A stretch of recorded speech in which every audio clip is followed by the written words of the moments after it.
जनगण मन अधिनायक जय हे भारत भाग्य विधाता। पंजाब सिंध गुजरात मराठा द्राविड़ उत्कल बंगा। विंध्य हिमाचल यमुना गंगा उच्चल जलधि तरंगा। तव शुभ नामे जागे तव शुभ आशीष मागे। गाहे तव जय गाथा जय जन मंगलदायक जय हे भारत भाग्य विधाता। जय हे जय हे जय हे जय जय जय जय हे।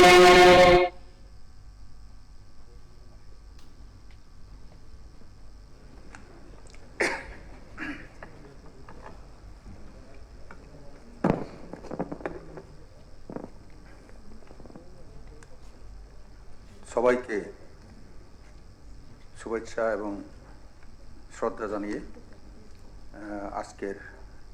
আজ ত্রয়োদশ বিধানসভার দশম অধিবেশনের প্রথম দিন এই হাউসে উপস্থিত মাননীয় সদস্য এবং মাননীয় সদস্যগণকে প্রথমেই আমি আন্তরিক শুভেচ্ছা ও অভিনন্দন জানাচ্ছি।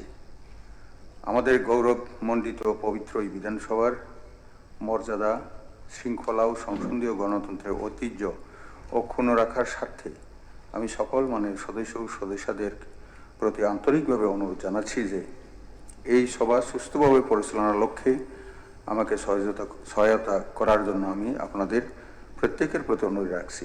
জনস্বার্থে সবাই উত্থাপিত কার্যসূচিগুলো চলাকালীন বক্তব্য প্রদানের সময় কেউ যেন কোনো প্রকার অসংসদীয়, অশালীন, কটূক্তিপূর্ণ বা অশোভন ভাষা ব্যবহার না করেন, আমি আশা করি আপনারা সেটা লক্ষ্য রাখবেন।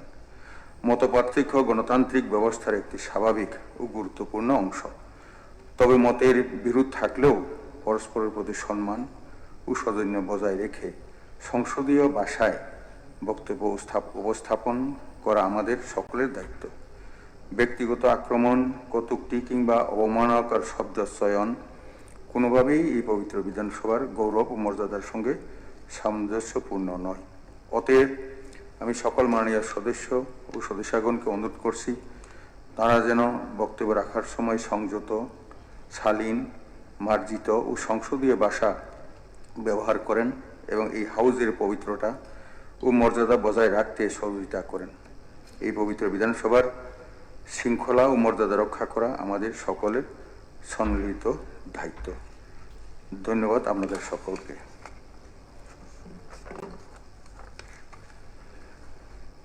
56 ধর্মনগর ত্রিপুরা বিধানসভা নির্বাচনী কেন্দ্র থেকে উপনির্বাচনে বিজয়ী হয়ে আজ এই বিধানসভায় প্রথমবারের মতো আসন গ্রহণ করেছেন মাননীয় সদস্য শ্রী জহর চক্রবর্তী।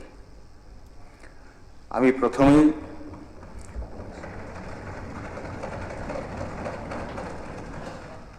প্রথমেই শ্রী চক্রবর্তী মহাশয়কে এই হাউসে আন্তরিক অভিনন্দন ও শুভেচ্ছা জ্ঞাপন করছি এবং এরই পাশাপাশি আমি প্রত্যাশা করছি বিধানসভার পরিষদীয় ব্যবস্থাপনায় আগামী দিনে ওনার উল্লেখযোগ্য ভূমিকা এই হাউসে আমরা সকলেই পরিলক্ষিত করতে পারব।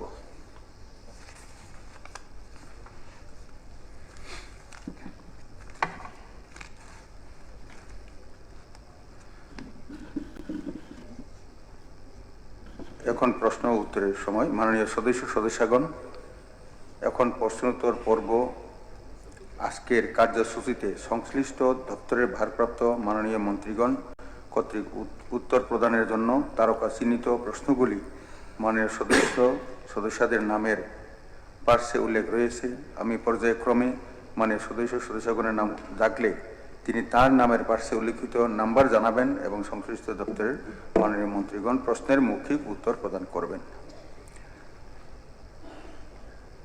প্রথমে রঞ্জিত দাস।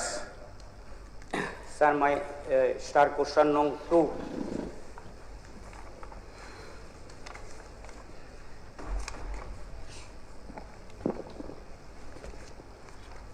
माननीय अध्यक्ष महोदय, माननीय विधायक श्री रंजित दास महोदय, एडमिटेड स्टार्ट क्वेश्चन नंबर 2.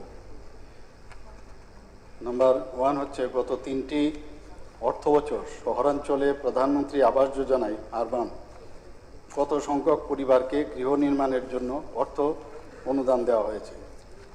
উত্তর, গত 3টি অর্থবছরে প্রধানমন্ত্রী আবাস যোজনা আরবান মোট 17,674 সংখ্যক পরিবারকে গৃহ নির্মাণের জন্য অর্থ অনুদান দেওয়া হয়েছে।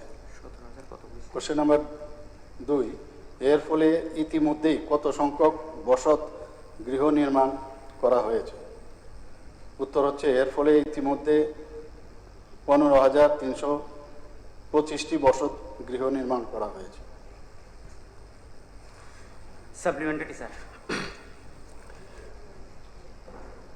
স্যার, মাননীয় মুখ্যমন্ত্রী দপ্তরের মাননীয় মন্ত্রী যে আরবানে যে প্রায় 17,000-এর মতো ঘরের অনুমোদন দেওয়া হয়েছিল, কিন্তু এর মধ্যে 15,200 ঘর হয়েছে। তো আমি এখানে বিশেষভাবে যে আরবান এরিয়াগুলোতে অনেকে ঘর করতে পারছে না, তার 2-3টি কারণ আমি এখানে উল্লেখ করে সেগুলো কিভাবে সমাধান করা আপনার মাধ্যমে মাননীয় দপ্তরের মন্ত্রী মাননীয় মুখ্যমন্ত্রীর দৃষ্টি আকর্ষণ করছি। প্রথমত হলো যে 2016 থেকে বিশেষভাবে বামফ্রন্ট সরকারের প্রথম দিকে এবং পরবর্তী সময়ে আমাদের সরকার আসার পর যে নগর পঞ্চায়েতগুলো পরিচালিত হচ্ছে, অর্থাৎ 16 থেকে 24 পর্যন্ত, এর মধ্যে আগে অনেকে ঘর নিয়েছিল, যেমন 2018-এর আগে বামফ্রন্ট সরকার পরিচালিত যে সমস্ত পঞ্চায়েতগুলো ছিল, নগর পঞ্চায়েত, পুর নিগম, পুর পরিষদ, ওদেরকে টাকা দেওয়া হয়েছিল অ্যাডভান্স, কিন্তু অ্যাডভান্স টাকা দেওয়ার ফলে অনেকেই সে ঘর করেনি বা টাকাগুলো তারা কেউ মৃত্যু হয়েছে বা কারো কোনো কারণে তারা বিবাহ বা বিভিন্নভাবে খরচ করা হয়েছে। এই কারণে প্রায় সারা ত্রিপুরাতে যেটা বলা হয়েছিল যে 15,225 করা হয়েছে। আমি শুধু অমরপুর নগর পঞ্চায়েতে একটা ছোট্ট উদাহরণ দিচ্ছি। প্রায় 102 জন মানে লোক তারা ঘর পাচ্ছে না। প্রথমত আরবানে যখন তারা গিয়েছে, বলছেন যে আরবান থেকে যে তাদের আগের যারা ঘরের টাকা নিয়েছে তার ইউটিলাইজেশন সার্টিফিকেট দিতে হবে, এবং ওই সময় অমরপুর নগর পঞ্চায়েতে প্রায় 38,80,800 টাকা এখনো যাদেরকে টাকা দেওয়া হয়েছিল তারা ঘর করেনি। তার জন্য আরবান থেকে তাদেরকে একটা নির্দেশ দেওয়া হয়েছে যে ইউএলবি থেকে 2 দফায় তাদেরকে এফডিআর কেস করার জন্য। এবার তাদেরকে কেস করার জন্য বলা হয়েছিল, আচ্ছা সাপ্লিমেন্টারিটা বলেন রঞ্জু। এটাই এখন এদেরকে যে কেস দিয়ে দেওয়া হয়েছে, এবার তারা এখানে ঘর করতে পারছে না, এবং নতুন যাদেরকে দেওয়া হবে ওরা টাকা যতক্ষণ পর্যন্ত না পরিশোধ করবে তাদেরকে নতুন করে টাকা দেওয়া হচ্ছে না। এটা একটা বিষয়। আরেকটা বিষয় রয়েছে যে 80-87 ধারা যে বিভিন্ন জায়গা রয়েছে যাদের নামে, তাদেরকেও কিন্তু যেহেতু তাদের পর্চা নেই, তাদের দীর্ঘদিন তারা পুরান বসতি, তারাও ঘর পাচ্ছে না। নতুন যে এবার আমাদের PMAYU 2.0 এই নতুন করে যখন তারা পোর্টালে তাদের নাম নথিভুক্ত করা হচ্ছে, সেগুলা থেকে কি হচ্ছে, আপনার ডাটাবেস থেকে সম্পূর্ণ তাদের নাম বাদ করা হচ্ছে। এই যে 201 জন অমরপুর নগর, এইভাবে বিভিন্ন যে পুর পরিষদগুলো রয়েছে, নগর পুর নিগম রয়েছে, এইভাবে সবখানে এই ঘরগুলো বাদ করছে। আমার যেটা বক্তব্য পরিষ্কার আপনার মাধ্যমে, যে এদেরকে কিভাবে তারা ঘর পেতে পারবে, কারণ এই জটিলতার কারণে এদেরকে ঘর দেওয়া যাচ্ছে না। আবার যারা ঘর সম্পূর্ণ করছে, ওই যে টাকা তাদের রয়েছে, সে টাকা পরিশোধ করে না আনা পর্যন্ত তারাও ঘর পাচ্ছে না। অপরাধ ওরা করছে, এরা তো কোনো অপরাধ করে না, তারা ঘরের কাজ তাদেরকে কিভাবে দেওয়া হবে কিনা এটা এটা পরিষ্কার। তাদেরকে কিভাবে দিয়ে নতুন করে যারা তো কোনো অপরাধ করেনি তারা কেন ঘর থেকে বঞ্চিত হবে, এই বিষয়ে যাতে সুনির্দিষ্ট একটা নীতি নির্ধারণ করে যাতে তাদেরকে ঘর পাওয়া হয়, এটাই আমার সাপ্লিমেন্টারি। ঠিক আছে, সাপ্লিমেন্টারি স্যার। তো সাপ্লিমেন্টারির ক্ষেত্রে আমি সবাইকে অনুরোধ করব 2 জনের বেশি যাতে না হয়, কারণ আমরা চাইছি এবং সরকার পক্ষ চাইছে যে বেশি করে প্রশ্ন উঠুক এবং তাদের যে কী হচ্ছে এটা ওনারা জানকারি যাতে সমস্ত দেশকে দিতে পারে, তার জন্য 2 জন করলেই ভালো হবে এবং বাকিরা যাতে সুযোগ পায়। ধন্যবাদ। মাননীয় নগর উন্নয়ন দপ্তরের মন্ত্রীর কাছে আমার একটা জিজ্ঞেস, অ্যাফোর্ডেবল হাউজিং প্রজেক্ট, এটা সেন্ট্রাল গভর্নমেন্টের একটা স্কিম। যারা নগর এলাকায় থাকে কিন্তু তাদের জায়গা নেই, তাদের জন্য গৃহ নির্মাণের জন্য এই প্রজেক্টটা সেখানে আছে। গভর্নমেন্ট দেবে 2,50,000, পিপিএম মডেলে হবে, বাকি টাকা দেবে রাজ্য সরকার। আমি যতটুকু জানি নগর উন্নয়ন দপ্তর থেকে বিভিন্ন মিউনিসিপ্যালিটিগুলোকে এ ধরনের প্রস্তাব সেখানের মধ্যে পাঠানো হয়েছে। কিন্তু এই যে এত বড় একটা প্রজেক্ট বা একটা সুযোগ যারা আরবান এলাকায় থাকে তাদের জন্য একটা হাউজিং করার মতো একটা, এই ক্ষেত্রে নগর উন্নয়ন দপ্তরে কি উদ্যোগ গ্রহণ করতে পেরেছেন এই বিষয়টা আমি জানতে চাই। অনারেবল স্পিকার স্যার, আমার একটা এটাতে সাপ্লিমেন্টারি মিউনিসিপ্যাল এলাকা, তেলিয়ামুড়া মিউনিসিপ্যাল এলাকায় আমাদের 15 নম্বর ওয়ার্ড রিজার্ভ ফরেস্টে পড়েছে এবং এখানে বহু সংখ্যক মানুষ প্রায় 30-40 বছর ধরে বসবাস করছে। গত পিএমওআই গত বছরও আমরা সেখানে ঘর দিতে পেরেছিলাম গরিব মানুষদেরকে, কিন্তু এবছর যেহেতু তাদের কোনো পর্চা নেই এবং তাদের নাম নথিভুক্ত নেই যেখানে তারা বসবাস করছেন, সেখানে কিভাবে আমরা তাদেরকে প্রধানমন্ত্রী আবাস যোজনায় ঘর দিতে পারি সেই বিষয়ে আমাদের আরবান দপ্তরের মাননীয় মন্ত্রী তথা রাজ্যের মাননীয় মুখ্যমন্ত্রীর কাছে আমার আবেদন থাকবে এই বিষয়টাকে সরলীকরণ করে যাতে বেশি সংখ্যক গরিব পরিবারকে আমরা যাদের নামে পর্চা নেই তাদেরকে যেন আমরা ঘর বরাদ্দ করতে পারি। সে বিষয়ে তিনি যদি একটু উদ্যোগ গ্রহণ করেন গরিব মানুষ উপকৃত হবে। ধন্যবাদ। মাননীয় অধ্যক্ষ মহোদয়, সব কিছুরই একটা নিয়ম নির্ধারিত করা হয়েছে। তো সেই জায়গায় যেমন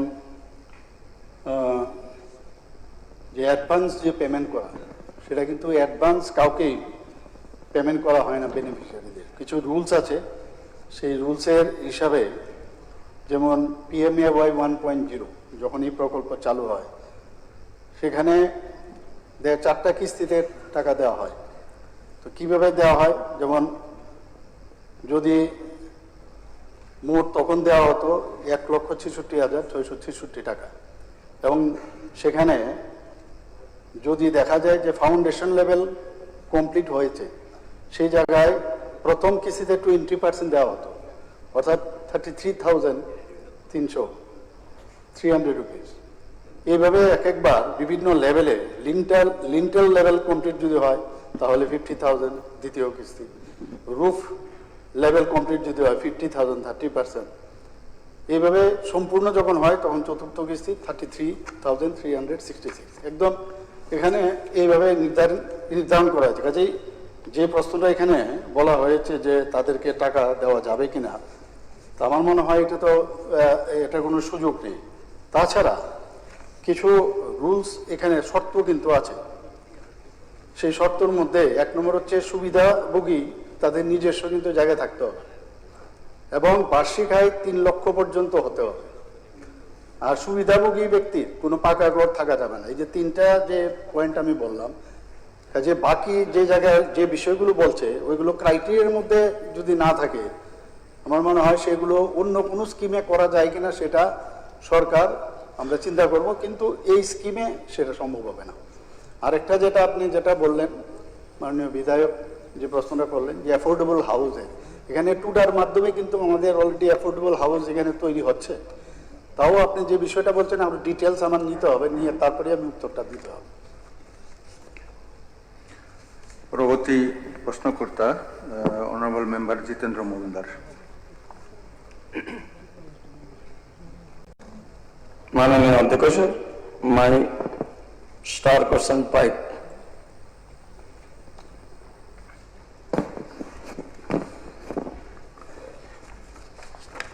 মাননীয় অধ্যক্ষ মহোদয়, মাননীয় বিধায়ক শ্রী জিতেন্দ্র মজুমদার মহোদয়ের কোশ্চেন নাম্বার 5, 1 নম্বর হচ্ছে আমরুদ 2.0 প্রকল্পের অধীনে কত পরিবার নতুন পানীয় জলের সংযোগ পেয়েছে? উত্তর হচ্ছে আমরুদ 2.0 প্রকল্পের অধীনে 21,413 পরিবার নতুন পানীয় জলের সংযোগ পেয়েছে। 2 নম্বর প্রশ্ন হচ্ছে প্রকল্প বাস্তবায়নে বর্তমান অগ্রগতি কত শতাংশ? প্রকল্প বাস্তবায়নে বর্তমানে অগ্রগতি 90%। সাপ্লিমেন্টারি স্যার, যে 21,000 ঘর পেয়েছে সেখানে আমার একটা আবেদন হইল যে কোথায় কোন ডিস্ট্রিক্টে কত ঘর পেয়েছে এটা যদি স্পেসিফিক বলা হয় এবং এত কম সংখ্যক ঘর যেখানে পানীয় জলের সংকট সবচেয়ে বেশি, আমাদের জনজাতি অঞ্চল যেমন আছে সমতলেও আছে, এটার অগ্রগতি সম্পর্কে মাননীয় মুখ্যমন্ত্রী যে উত্তর দিয়েছেন তার সাথে আমি যুক্ত করছি যে এটার স্পেসিফিকেশনগুলি দিলে আমাদের পক্ষে সুবিধা হবে আগামী দিনে কাজ করার ক্ষেত্রে। ধন্যবাদ।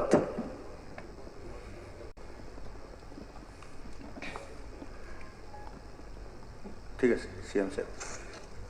মাননীয় অধ্যক্ষ মহোদয়, আমার কাছে ডিস্ট্রিক্ট ওয়াইজ তো এরকম কোনো রিপোর্ট আমার কাছে নাই। পরবর্তী সময়ে যেহেতু উনি চাইছেন আমি সেটা ওনাকে দিতে পারবো। তবে আমার কাছে যে এখানে রিপোর্ট এখানে আমার কাছে পরিপূরক হিসাবে দেওয়া আছে, তাতে দেখা গেছে যে এটার মেইন যে উদ্দেশ্য যে অমৃত 2.0 অর্থাৎ Atal mission for rejuvenation of urban transformation, তার মূল উদ্দেশ্য হচ্ছে শহর এলাকা যারা বসবাস তাদের মধ্যে পানীয় জল যাতে সরবরাহ করা যায় এবং তাদেরকে আওতায় নিয়ে আসা, এবং প্রত্যেক বাড়িতে যাতে এই যে ফাংশনাল হাউস হোল্ড ট্যাপ সেটা প্রদান করা। এখন পর্যন্ত ত্রিপুরা সরকার প্রায় 191.08 কোটি টাকা বরাদ্দ পেয়েছে। এর মধ্যে এই অর্থের মধ্যে আগরতলা পুর নিগম, বিশালগড়, তেলিয়ামুড়া ও শান্তির বাজার পুর পরিষদ এলাকায় এবং জিরানিয়া, কমলপুর, পানিসাগর ও সোনামুড়া নগর পঞ্চায়েত এলাকায় 75টি গভীর নলকূপ খনন এবং 37টি মডিফাইড আয়রন রিমুভাল প্লান্ট এবং 31টি package type iron removal plant স্থাপন এবং প্রায় 445.25 কিলোমিটার পাইপলাইন সম্প্রসারণ পরিবারের মধ্যে যাতে এদেরকে আওতায় আনা যায় সেই লক্ষ্যমাত্রা ধার্য করা হয়েছে। এই যে সংখ্যাটা আমি বললাম, এর মধ্যে বর্তমানে 75টির মধ্যে 70টি গভীর নলকূপ চালু করা হয়েছে, 26টি মডিফাইড আয়রন রিমুভাল প্লান্ট, 21টি package type iron removal plant already স্থাপন করা হয়েছে এবং যে 445.25 কিলোমিটার পানীয় জলের যে লক্ষ্যমাত্রা রাখা হয়েছে তার মধ্যে 387.05 কিলোমিটার পাইপলাইন সম্প্রসারণ করা হয়েছে, প্রায় 86.93%, এবং 21,413 পরিবার অর্থাৎ 86.52% পরিবারকে পানীয় জলে,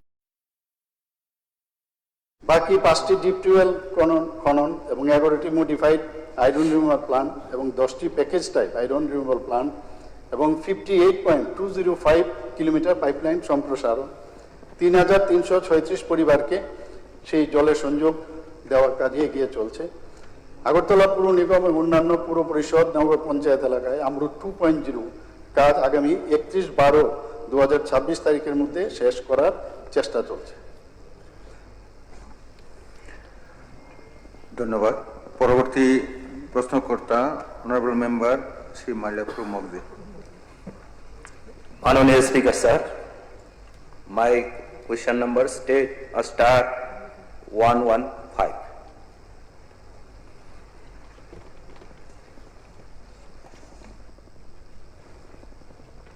মাননীয় স্পিকার স্যার, মাননীয় বিধায়ক শ্রী মাইলাপ্রু মহোদয়ের প্রশ্ন হল, মনোবঙ্কুল বন রেঞ্জ এলাকায় পর্যটন বিকাশ, বন সংরক্ষণ এবং সরকারি কর্মকর্তা সহ পর্যটকদের আবাসনের সুবিধার্থে একটি বন ডাক বাংলো নির্মাণের কোনো পরিকল্পনা সরকারের রয়েছে কিনা?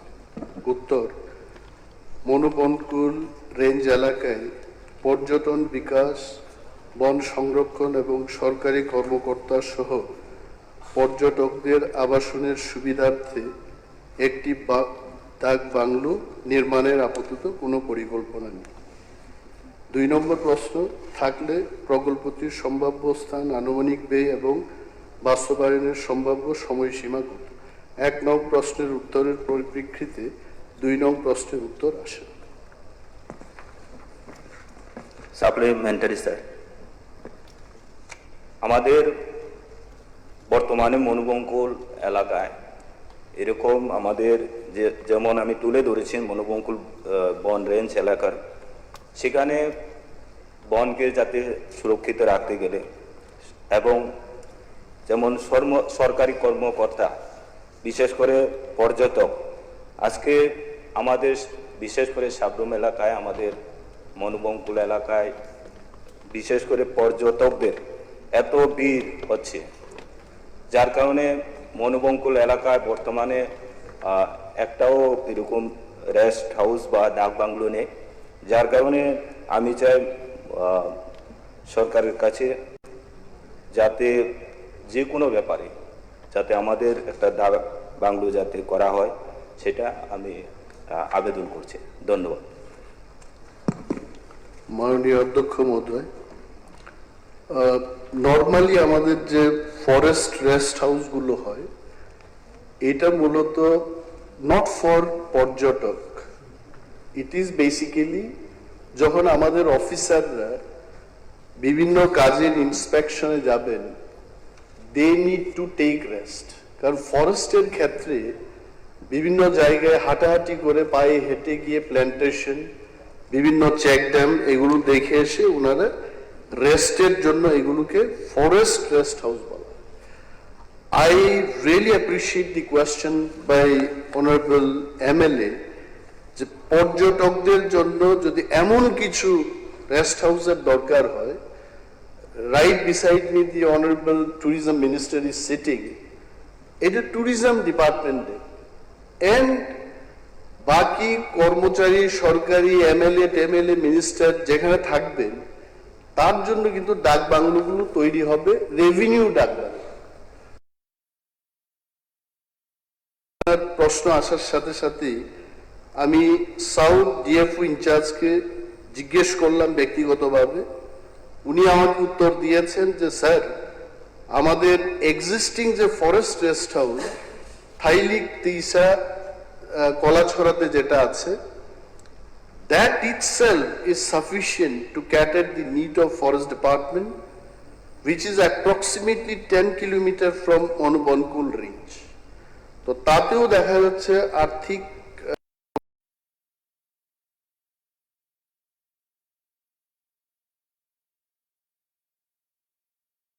অন্তত সেখানেও কিছু পর্যটকরা যদি থাকতে চায় দে ক্যান স্টে। সো তারপরেও বলছি যদি রাইট প্রপোজাল মাননীয় বিধায়কের থেকে বা অন্যান্য দপ্তর থেকে যদি আসে যে ফরেস্ট ডিপার্টমেন্টকেই করতে হবে, then definitely forest department would like to think about it. Thank you. Supplementary মাননীয় অধ্যক্ষ মহোদয়, যেহেতু এই বিষয়টা এসছে, আমাদের ত্রিপুরার বিভিন্ন জায়গাতে 70-80 বছর ধরে কিছু কিছু লোক বসবাস করে এসছে স্থায়ীভাবে, কিন্তু আজকের দিনও ওনারা ফরেস্টে মানে ল্যান্ডের মধ্যে, যদিও সেটা স্টেট ফরেস্ট নয়, এটা গভর্নমেন্ট অফ ইন্ডিয়া সেন্ট্রালের অধীনে রয়েছে, যেহেতু তারা দীর্ঘদিন ধরে দীর্ঘ বৎসর ধরে স্থায়ীভাবে ওই সমস্ত জায়গায় বসবাস করে আসছে এবং কিছু কৃষি জমিও সেখানে রয়েছে, কৃষক হিসেবে রয়েছে। আমার বিধানসভাতে যেমন মাছমারাতে প্রায় 4 শতাধিক পরিবার এইভাবে তারা ফরেস্ট ল্যান্ডের উপরেই বসবাস করে আসছে। মাঝে মধ্যে ফরেস্ট থেকে ওদের কাছে নোটিশও যাচ্ছে। তো তারা মানে এটা এমন একটা পরিস্থিতিতে যে কোথায় যাবে, কাকে বলবে, ফরেস্ট থেকে হ্যারাসমেন্ট হচ্ছে। তো আমি মাননীয় বনমন্ত্রী মহোদয়ের প্রতি আমার বিনম্রভাবে আবেদন থাকবে, যদি কোনো আইনগতভাবে এটাকে দেখে প্রয়োজনে কেন্দ্রীয় সরকারের সঙ্গে কথা বলে যদি ওই সমস্ত পরিবারকে কোনো স্থায়ীভাবে পাট্টা বা তাদেরকে বন্দোবস্ত করার ব্যবস্থা করা হয়, এই রাজ্যের হাজারো পরিবার উপকৃত হবে এবং তাদেরকে আমরা স্থায়ীভাবে বসবাস করার একটা সুযোগ আমরা করে দিতে পারবো। এটা আমার মনে হয় জন্য। ধন্যবাদ। মাননীয় অধ্যক্ষ মহোদয়, মাননীয় সদস্য শ্রী ভগবান চন্দ্র দাস যে সাপ্লিমেন্টারিটা করেছে, I really appreciate him for his supplementary questions. এই বিষয়টা after I took over as forest যায়, I also expressed my concern on the same thing, যে এত পরিবার এখনো বন এলাকায় বসবাস করছেন, they don't have real rights. এই যে পাত্তা দেওয়ার যে এটা, Forest Department is not the nodal department for this. Tribal Welfare Department is the nodal department for ROFR Battalion. তো ফরেস্টের কাছে যদি ট্রাইবাল ওয়েলফেয়ার বা রেভিনিউ দপ্তর থেকে ভেরিফিকেশনের জন্য যদি আসে, উই নর্মালি ভেরিফাই, এবং তারা যদি সেখানে বসবাস করে থাকেন, forest department do not have any objection. তবে যে প্রশ্নটা উনি করেছেন যে ROFR patta is also not the real rights, এই বিষয়ে PCCFN অফ হাই লেভেল একটা মিটিং আমরা করেছি, করে we are requesting Ministry of Environment and Forest, Union Ministry কে আমরা অনুরোধ করছি যে এটলিস্ট 2 কানি 3 কানি এইভাবে যেন তাদের জোডল্যান্ডে পরিণত করার একটা আইন আনার বিষয়ে ইতিমধ্যে আমরা চিঠি লিখেছি কেন্দ্রীয় সরকারের কাছে, এবং সেটা যদি পার্লামেন্টে বিল পাস হয়ে আমাদের এখানে আসে, ডেফিনেটলি পিপল উইল বি উপকৃত হবেন। তো দপ্তর আমরা চাইছি, and I am also taking initiative for that. Thank you. ধন্যবাদ। পরবর্তী প্রশ্ন করতে পারছেন মাননীয় সদস্য শ্রী জোহর চক্রবর্তী। নমস্কার স্যার, মাই কোয়েশ্চন স্টার নাম্বার 10। মাননীয় অধ্যক্ষ মহোদয়, মাননীয় বিধায়ক শ্রী জোহর চক্রবর্তী মহোদয়, স্টার কোশ্চেন নাম্বার 10। 1 নম্বর প্রশ্ন হচ্ছে, রাজ্যে গত 3 বছরে গ্রামীণ এলাকায় নিরাপদ পানীয় জল সুবিধার আওতায় কত পরিবার এসেছে? উত্তর, ত্রিপুরা রাজ্যে গত 3 বছরে গ্রামীণ এলাকার নিরাপদ পানীয় জল সুবিধার আওতায় মোট 1,91,106টি পরিবার এসেছে।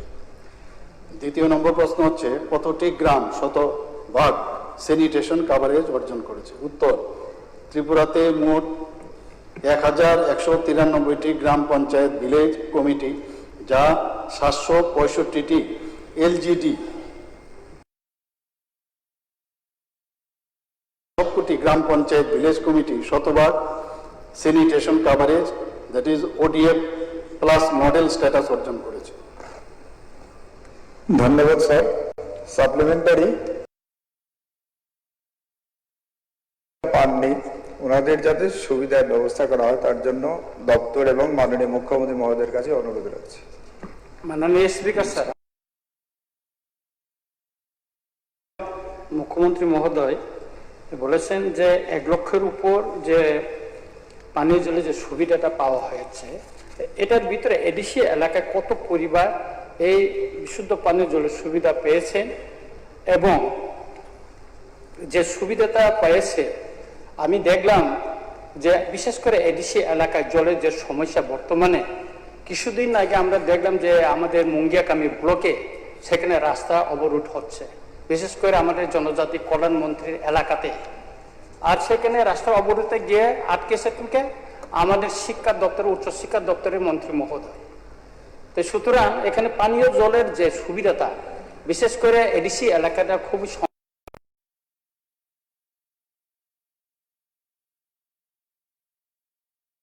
শুদ্ধ পানীয় জলের যে সমস্যাটা, এটা কিভাবে আরো দ্রুতভাবে এটা সমাধান করা যায় যেন এটা।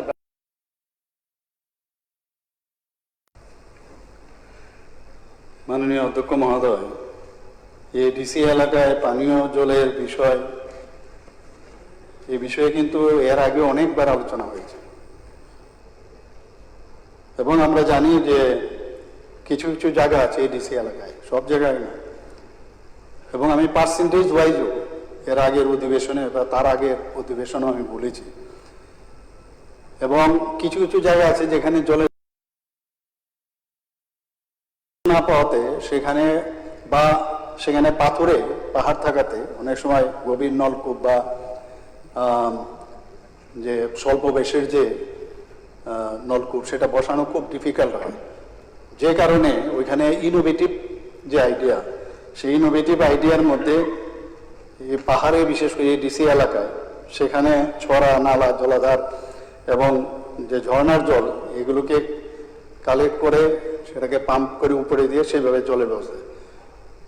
এবং এখানে পুরো লিস্ট দেওয়া আছে কোন কোন গ্রামের মধ্যে কোন জায়গায় আছে, বিরাট বিস্তর লিস্ট দেওয়া আছে। তবে পার্সেন্টেজ সম্পর্কে আমি আগেও কিন্তু বারবার আমি বলেছি এগুলো। তো এখন পর্যন্ত আমি যেটা আমার কাছে যে জল জীবন মিশন যে প্রকল্প সূচনা হয়েছিল আমরা সবাই জানি, মাননীয় অধ্যক্ষ মহোদয়, 15ই আগস্ট 2019-এ এই রাজ্যের গ্রামীণ এলাকায় বাড়ি বাড়ি পাইপলাইনের মাধ্যমে পানীয় জলের সংযোগ ছিল মাত্র 3.26 2019 যখন শুরু হয়। সেই জায়গায় আজকে 20 আগস্ট 2026 অর্থ বছরে 1,91,106টি পরিবারে সেই সুবিধার মধ্যে কিন্তু চলে এসছে এখানে। তো আমরা 2023-24 থেকে আরম্ভ করে 2026 আজকে পর্যন্ত যেভাবে আমরাও চাই যে সব গ্রামের প্রতিটি বাড়িতে জল পৌঁছক, এবং তার জন্য এই যে গভীর নলকূপ বা সরবরাহমূলক যেটা আমি একটু আগে বললাম সেগুলো তো আমরা করছি। আমি আরেকটা বিষয় এখানে মাননীয় অধ্যক্ষ মহোদয় অবশ্যই আমি জানাতে চাই যে রাজ্যের মোট পরিবারের সংখ্যা আমরা সবাই জানি যে 7,50,849, যার মধ্যে এই 20 আগস্ট 2026 ইংরেজি পর্যন্ত 6,49,470 জন 70 সংখ্যক পরিবারের মধ্যে কিন্তু পাইপলাইন শতাংশ। বাকি যেটা আছে আমি যে বললাম যে ইনোভেটিভ আইডিয়ার মধ্যেও সেগুলো চেষ্টা চলছে, এবং এই যে চেষ্টা সেটা আমি আশা করি যে আগামী দিন 100% আমরা চলে আসব। এবং এই যে এলজিডি কোডেড ভিলেজ বলতে এখানে আমি বারবার যে কথাটা বলছি, এলজিডি ভিলেজ বলতে লোকাল গভর্নমেন্ট ডাইরেক্টরি, এখানের মধ্যে যে ইউনিক কোড যে নম্বর আছে তবে কোন গ্রাম এক্স্যাক্টলি সেটা কিন্তু বোঝা যায়। এবং তাতে করে এই স্বচ্ছ ভারত মিশন হোক, জল জীবন মিশনই হোক, এই যে আইডি নাম্বারটা থাকাতে সেখানে কোন জায়গায় কতটুকু জল গেছে, সেখানে কত জনসংখ্যা আছে, গ্রামের পরিচয়, এভরিথিং। কাজে সেই অনুযায়ী আমাদের কিন্তু আমাদের ত্রিপুরা সরকার ভারত সরকারের সাথে মিলে আমরা কিন্তু চেষ্টা করছি সেখানে ভিসি হোক বা জিপি হোক, সারা গ্রাম এই আমাদের গ্রাম ত্রিপুরা সব জায়গার মধ্যে আমরা জল দেওয়ার চেষ্টা করছি। আর এই বিষয়ে কিন্তু যেটা আপনি যেটা বললেন এর বিষয়ে কিন্তু আগেও আমি কয়েকবার আলোচনা করেছি, আপনি যদি চান তাহলে আমি সেটা আপনাকে। টিটিএডিসির মধ্যে আমার কাছে এখন যে কাগজটা এসছে তাতে কাভারেজ প্রায় 80% হয়েছে, মানে এভারেজ যদি আমি দেখি, কিছু কিছু জায়গায় 100%, কিছু জায়গায় 90%, কিছু কিছু জায়গায় 85%, এর এভারেজ যদি দেখি তো তাহলে 80%। ধন্যবাদ। এখন পরবর্তী প্রশ্নকর্তা হচ্ছে মাননীয় মেম্বার শ্রী তফাজ্জল হোসেন। ধন্যবাদ মাননীয় স্পিকার স্যার। আমার স্টার কোশ্চেন নাম্বার 1313।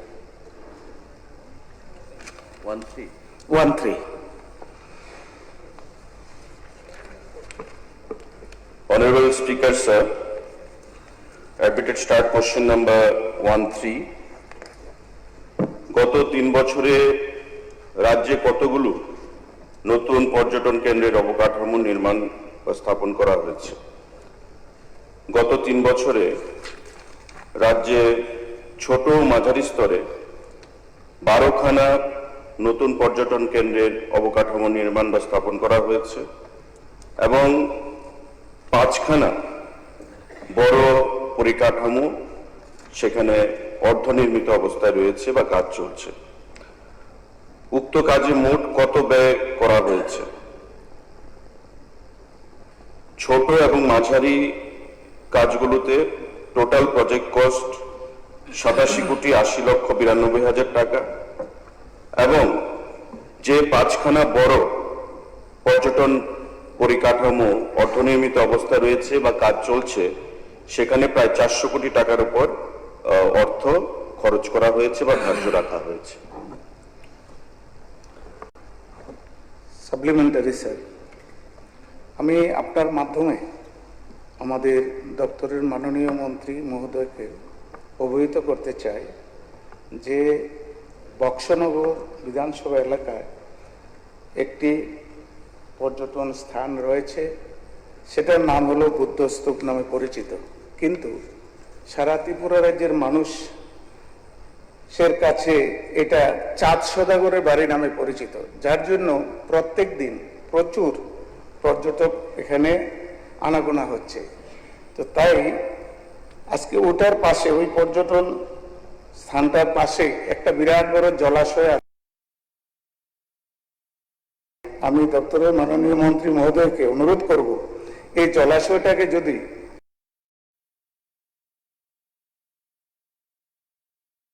তুলি তাহলে আমাদের আরো পর্যটক আমরা ওখানে টানতে পারবো। তাই আমি অনুরোধ করব মাননীয় মন্ত্রী মহোদয়কে এটাকে একটু দপ্তরের মাধ্যমে একটু পর্যবেক্ষণ করে এটাকে যদি আমরা ট্যুরিজমে নিয়ে আসতে পারি তাহলে আরো আমাদের বক্সনগরবাসী উপকৃত হবে এবং পর্যটকও প্রচুর আমাদের এখানে আনাগোনা হবে। ধন্যবাদ মাননীয় স্পিকার স্যার।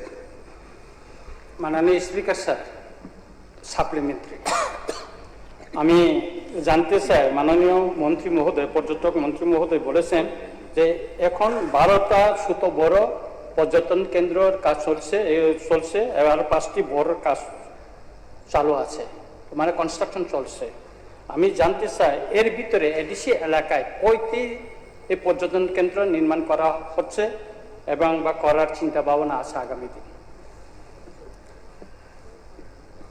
মাননীয় অধ্যক্ষ মহোদয়, মাননীয় বিধায়ক তফজ্জল হোসেন যে প্রশ্ন এনেছেন বা প্রস্তাব রেখেছেন, আমি ওনার সঙ্গে আগেও বলেছি যখন উনি আমাকে ব্যক্তিগতভাবে অনুরোধ জানিয়েছেন যে পর্যটন দপ্তরের আমাদের যে প্রজেক্টগুলো হয় সেগুলো মূলত হয় কেন্দ্রীয় সরকারের ট্যুরিজম দপ্তরের কাছ থেকে প্রাপ্ত অর্থ অনুসারে, বা সাসকি বলুন, ডোনার বলুন, বা আমাদের এনএসসির মাধ্যমে।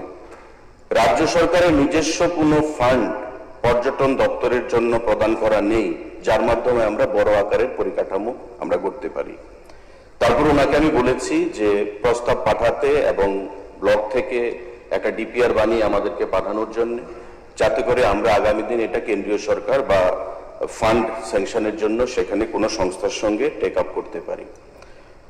মাননীয় বিধায়ক রঞ্জিত দেববর্মা যেটা বলেছেন, আমার উত্তরটা ছিল আসলে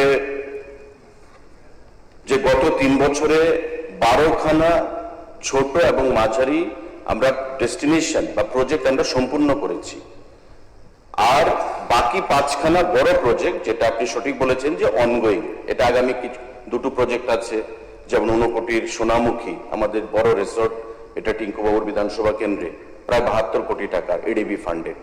আমাদের ছবিমুড়াতে সেখানে নতুন করে আমরা গড়ে তুলছি পর্যটন বান্ধব সেখানে পরিবেশ, এবং সেখানে আমাদের খরচ হবে প্রায় 60 কোটি টাকা। জিরানিয়াতে 105 কোটি টাকার একটা বড় প্রজেক্ট আমরা করছি, এটা আগামী বছর খানেকের মধ্যে শেষ হবে। এবং মাতাবাড়ি বিধানসভা কেন্দ্রে প্রায় 100 কোটি টাকার আমরা শক্তিপীঠ রাদলে রেপ্লিকা সেখানে আমরা তৈরি করছি। এগুলো আমরা হাফ ডান অবস্থায় আছে, আগামী বছর খানেকের মধ্যে সেগুলো সম্পন্ন হবে।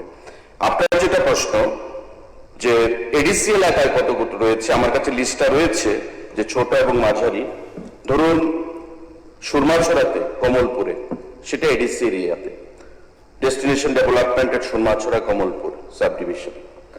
আমাদের আবাঙ্গাছড়া শান্তির বাজার সাব ডিভিশনে সেখানে রয়েছে। আমাদের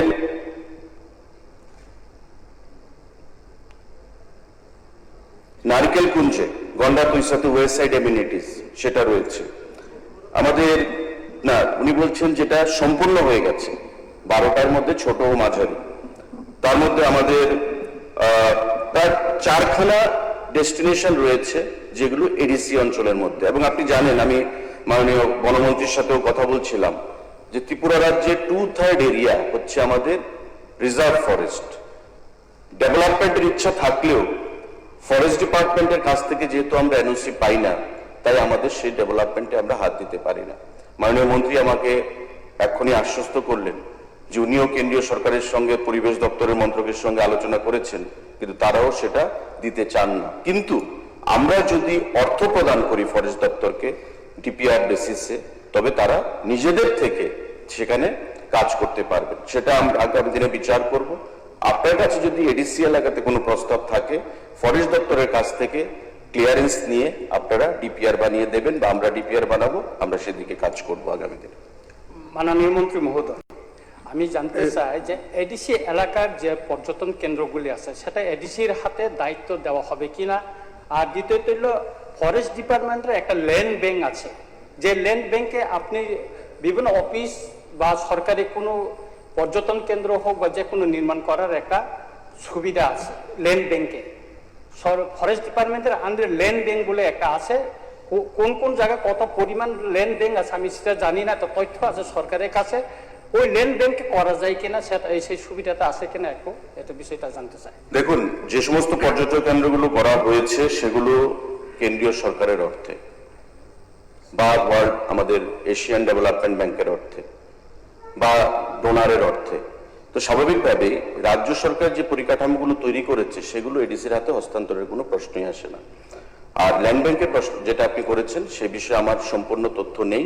আমি ফরেস্ট দপ্তরের সঙ্গে কথা বলে যদি কিছু করণীয় থাকে আগামী দিনে নিশ্চয়ই সেই জিনিসটা আমরা বিচার করব। ধন্যবাদ মিনিস্টার সাহেব। পরবর্তী প্রশ্নকর্ত্রী হচ্ছেন শ্রীমতী অন্তরা সরকার দেব, অনারেবল মেম্বার। আমার স্টার্ট কোয়েশ্চেন নম্বর 17।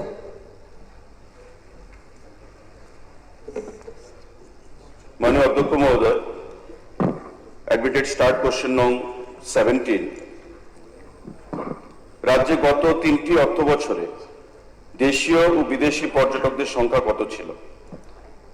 রাজ্যে 3টি অর্থ বছরে যথাক্রমে 2023-24-এ দেশীয় আমাদের যে ডোমেস্টিক ট্যুরিস্ট তার সংখ্যা ছিল 4,69,328 এবং ফরেন ট্যুরিস্ট ছিল 75,971 জন।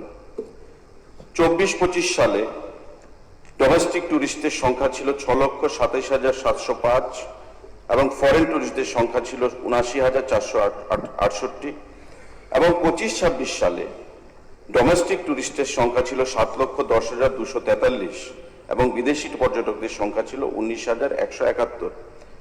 টোটাল যদি আমরা করি 2023-24 সালে টোটাল ডোমেস্টিক এবং ফরেন ট্যুরিস্টের সংখ্যা ছিল 5,45,299। 24-25 সালে ডোমেস্টিক এবং ফরেন ট্যুরিস্টের টোটাল সংখ্যা ছিল 7,07,173 এবং 25-26 সালে আমাদের ডোমেস্টিক এবং ফরেন ট্যুরিস্টের সংখ্যা ছিল 7,29,414। 2024 এবং 2025 অর্থ বছরের তুলনায় 2025-26 অর্থ বছরে পর্যটক সংখ্যা বৃদ্ধির হার কত শতাংশ ছিল? মাননীয় অধ্যক্ষ মহোদয়, 2024 এবং 25 অর্থ বছরের তুলনায় 2025-26 অর্থ বছরে পর্যটক আগমনের সংখ্যা বৃদ্ধির হার ছিল 3.15%, 3.15%। Supplementary sir. মাননীয় অধ্যক্ষ মহোদয়, প্রদত্ত পরিসংখ্যান থেকে দেখা যায় ত্রিপুরা পর্যটন ক্ষেত্রে দেশীয় এবং বিদেশি পর্যটকের সংখ্যা যেমন বৃদ্ধি পাচ্ছে, পাশাপাশি নতুন নতুন পর্যটন স্থানের সংখ্যাও বৃদ্ধি পাচ্ছে। সেজন্য মাননীয় মন্ত্রী মহোদয় এবং রাজ্য সরকারকে আমি অনেক অনেক ধন্যবাদ জানাই। এখানে উল্লেখ্য,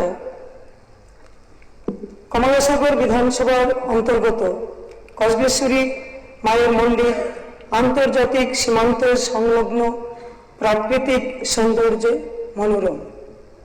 প্রায় 33 একর বিশাল এলাকা নিয়ে ভবিষ্যৎ সম্ভাবনাময় এক বিরল ঐতিহাসিক ধর্মীয় পর্যটন স্থল।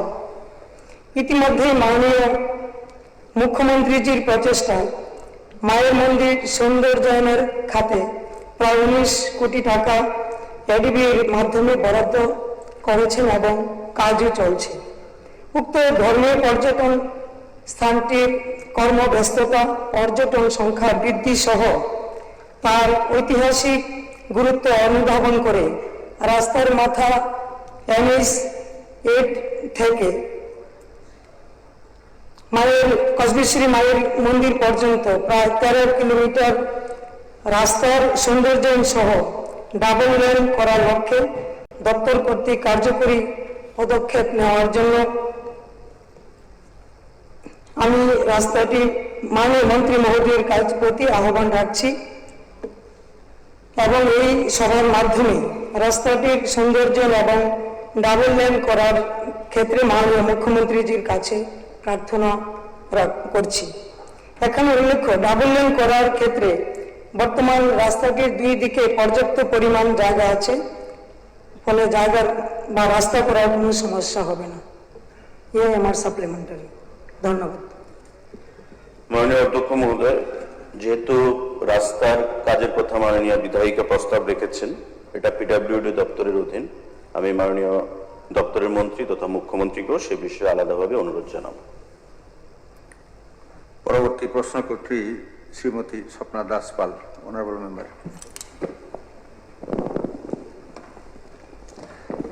ধন্যবাদ মাননীয় অধ্যক্ষ মহোদয়। আমার স্টার্ট কোয়েকশন নম্বর 20।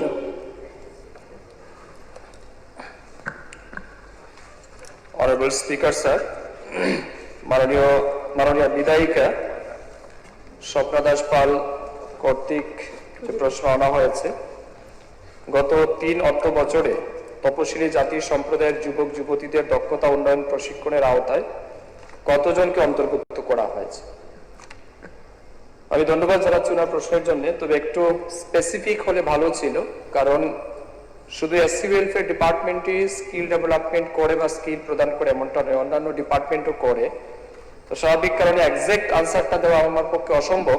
তবুও আমার দপ্তরের মাধ্যমে এখন পর্যন্ত গত 3 বছরে আমরা 702 জনকে স্কিল ডেভেলপমেন্টের বিভিন্ন ক্যাটাগরিতে প্রশিক্ষণ দেওয়া হয়েছে।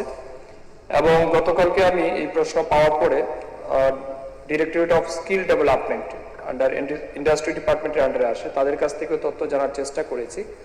সেখানে আমরা জানতে পারলাম স্কিল ডেভেলপমেন্ট ডাইরেক্টরেটের মাধ্যমে আরো 443 জনকে বিভিন্ন রকমের প্রশিক্ষণ প্রদান করা হয়েছে। ধন্যবাদ।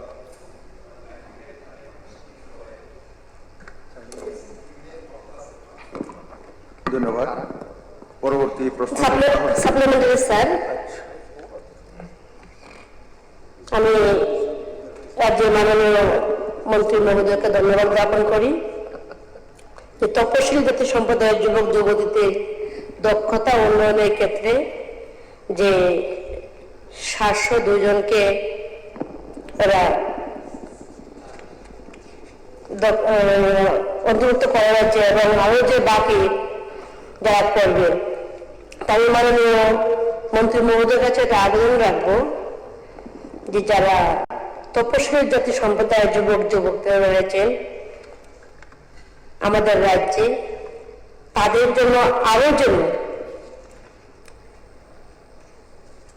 দক্ষতা উন্নয়ন প্রশিক্ষণের ক্ষেত্রে আরো সুযোগ করে দেওয়া হয় এবং যুবক যুবতীরা যারা কর্মসংস্থানের সুযোগ পেয়ে থাকে সেই আবেদনটুকু রাখবো মাননীয় মন্ত্রী মহোদয়ের কাছে।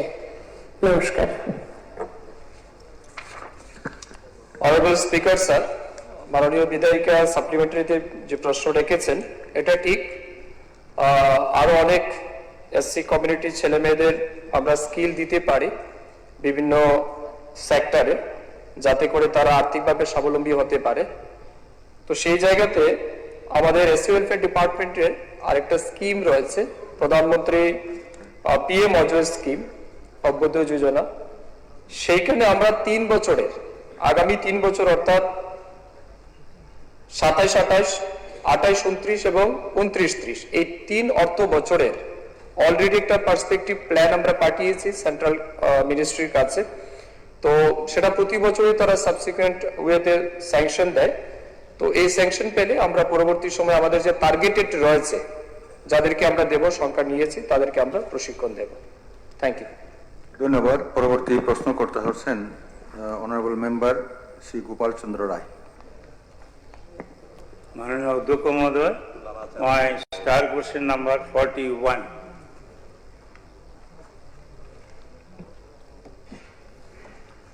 মাননীয় অধ্যক্ষ মহোদয়, মাননীয় বিধায়ক শ্রী গোপাল চন্দ্র রায় মহোদয়ের যে কোশ্চেন নাম্বার 41, সেখানে নাম্বার 1 যে কোশ্চেন উনি করেছেন, বিশুদ্ধ পানীয় জল সরবরাহের লক্ষ্যে আগরতলা পৌর নিগমের পানীয় জলের অভাব মেটাতে নতুন ট্রিটমেন্ট প্ল্যানের পরিকল্পনা রয়েছে কিনা।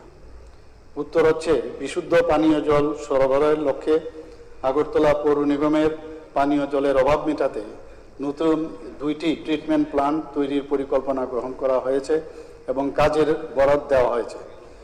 এই প্রকল্পগুলির নাম, এক হচ্ছে দৈনিক 550 লক্ষ লিটার ক্ষমতা সম্পন্ন ground water treatment plant Netaji আদর্শ শিক্ষা মন্দির আগরতলায়। 2 নম্বর হচ্ছে দৈনিক 641 লক্ষ লিটার ক্ষমতা সম্পন্ন surface water treatment plant College Tilla Agartala. 2 নম্বর কোশ্চেন হচ্ছে, থাকলে কবে নাগাদ সম্পন্ন হবে বলে আশা করা যায়। উত্তর, নেতাজি আদর্শ শিক্ষা মন্দির গ্রাউন্ড ওয়াটার ট্রিটমেন্ট প্ল্যান্টের কাজ জুলাই 2027 নাগাদ শেষ হবে বলে আশা করা যায়। কলেজটিলা সারফেস ওয়াটার ট্রিটমেন্ট প্ল্যান্টের কাজ জানুয়ারি 2028 নাগাদ শেষ হবে বলে আশা করা যায়।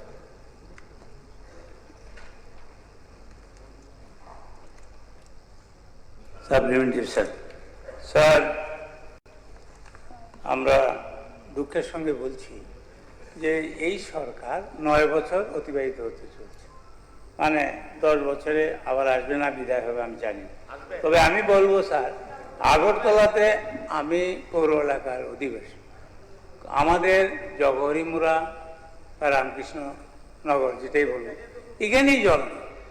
এখানে আমাদের প্রথম মুখ্যমন্ত্রী শচীনবাবুর সময় কলেজটিলাতে হয়েছিল ট্রিটমেন্ট জোট আমলে, মানে 88 থেকে 93 সুধীরবাবু যখন মুখ্যমন্ত্রী ছিলেন, রতনবাবু ভালোই জানেন, এখানে বটতলাতে একটা ট্রিটমেন্ট প্ল্যান্ট হয়েছিল। এরপরে স্যার গজব ব্যাংক জলের ব্যাপারে আপনি জানেন স্যার, আপনারও ধর্মপ্রাণ, আমরাও ঠাকুর পুজো করি, মরণের সময় একটু জল দিতে হয় স্যার। সাপ্লাই জল বিশুদ্ধ তো মাননীয় মুখ্যমন্ত্রী বলেছেন, বিশুদ্ধ কথাটা উঠে গেছে, এখন ঘোলা জল আসে আগরতলা শহরে। জানি না মন্ত্রী মহোদয়ের কানেকশনগুলি, জলের কানেকশনগুলি ভালো জল যায় কিনা আমার জানা নেই, আমরা কিন্তু বিশুদ্ধ জল পাই না স্যার। এটা উঠিয়ে দেওয়া উচিত ডিকশনারি থেকে। আগরতলা পৌর এলাকায় বিশুদ্ধ জল এটা ডিকশনারি থেকে বা তাদের অভিযান থেকে এটা মুছে দেওয়া উচিত, কারণ বিশুদ্ধ জল নেই। আমি মাননীয় মুখ্যমন্ত্রীকে বলবো, স্যার স্যার প্লিজ 10 মিনিট বাড়াতে হবে, কারণ আপনি 10 মিনিট পরে আরম্ভ করেছেন 1 আওয়ার। স্যার, আমি যেটা বলছি, মাননীয় মুখ্যমন্ত্রীর কাছে আমি বলবো যে আমি গত 1 বছর আগেও এটা আমি প্রশ্ন তুলেছি, কারণ জল পাওয়া যায় না, জল ছাড়া কিছুই, মৃত্যুর সময় কয় জল, একটু জল দিতে হয়। আগরতলা পৌর এলাকায় বিশুদ্ধ জল পাবেন না। আমার বক্তব্য হলো, উনি যেটা বলেছেন নেতাজি স্কুলে একটা কলেজ ছিলায়, এগুলি কি অবস্থায় আছে? স্যার, যাওয়ার সময় হয়ে গেছে, বিদায় ঘন্টা বেজে গেছে, আর 1 বছর আছেন এই সরকার। তবে আমি বলবো এটা 2027-এর মধ্যে কমপ্লিট হবে কিনা, এটা আমার বক্তব্য। দপ্তরের ভারপ্রাপ্ত মন্ত্রী, সারফেস ওয়াটার ট্রিটমেন্ট প্ল্যান্ট, আপনি দয়া করে জানাবেন সারফেস ওয়াটারের সোর্সটা কোত্থেকে?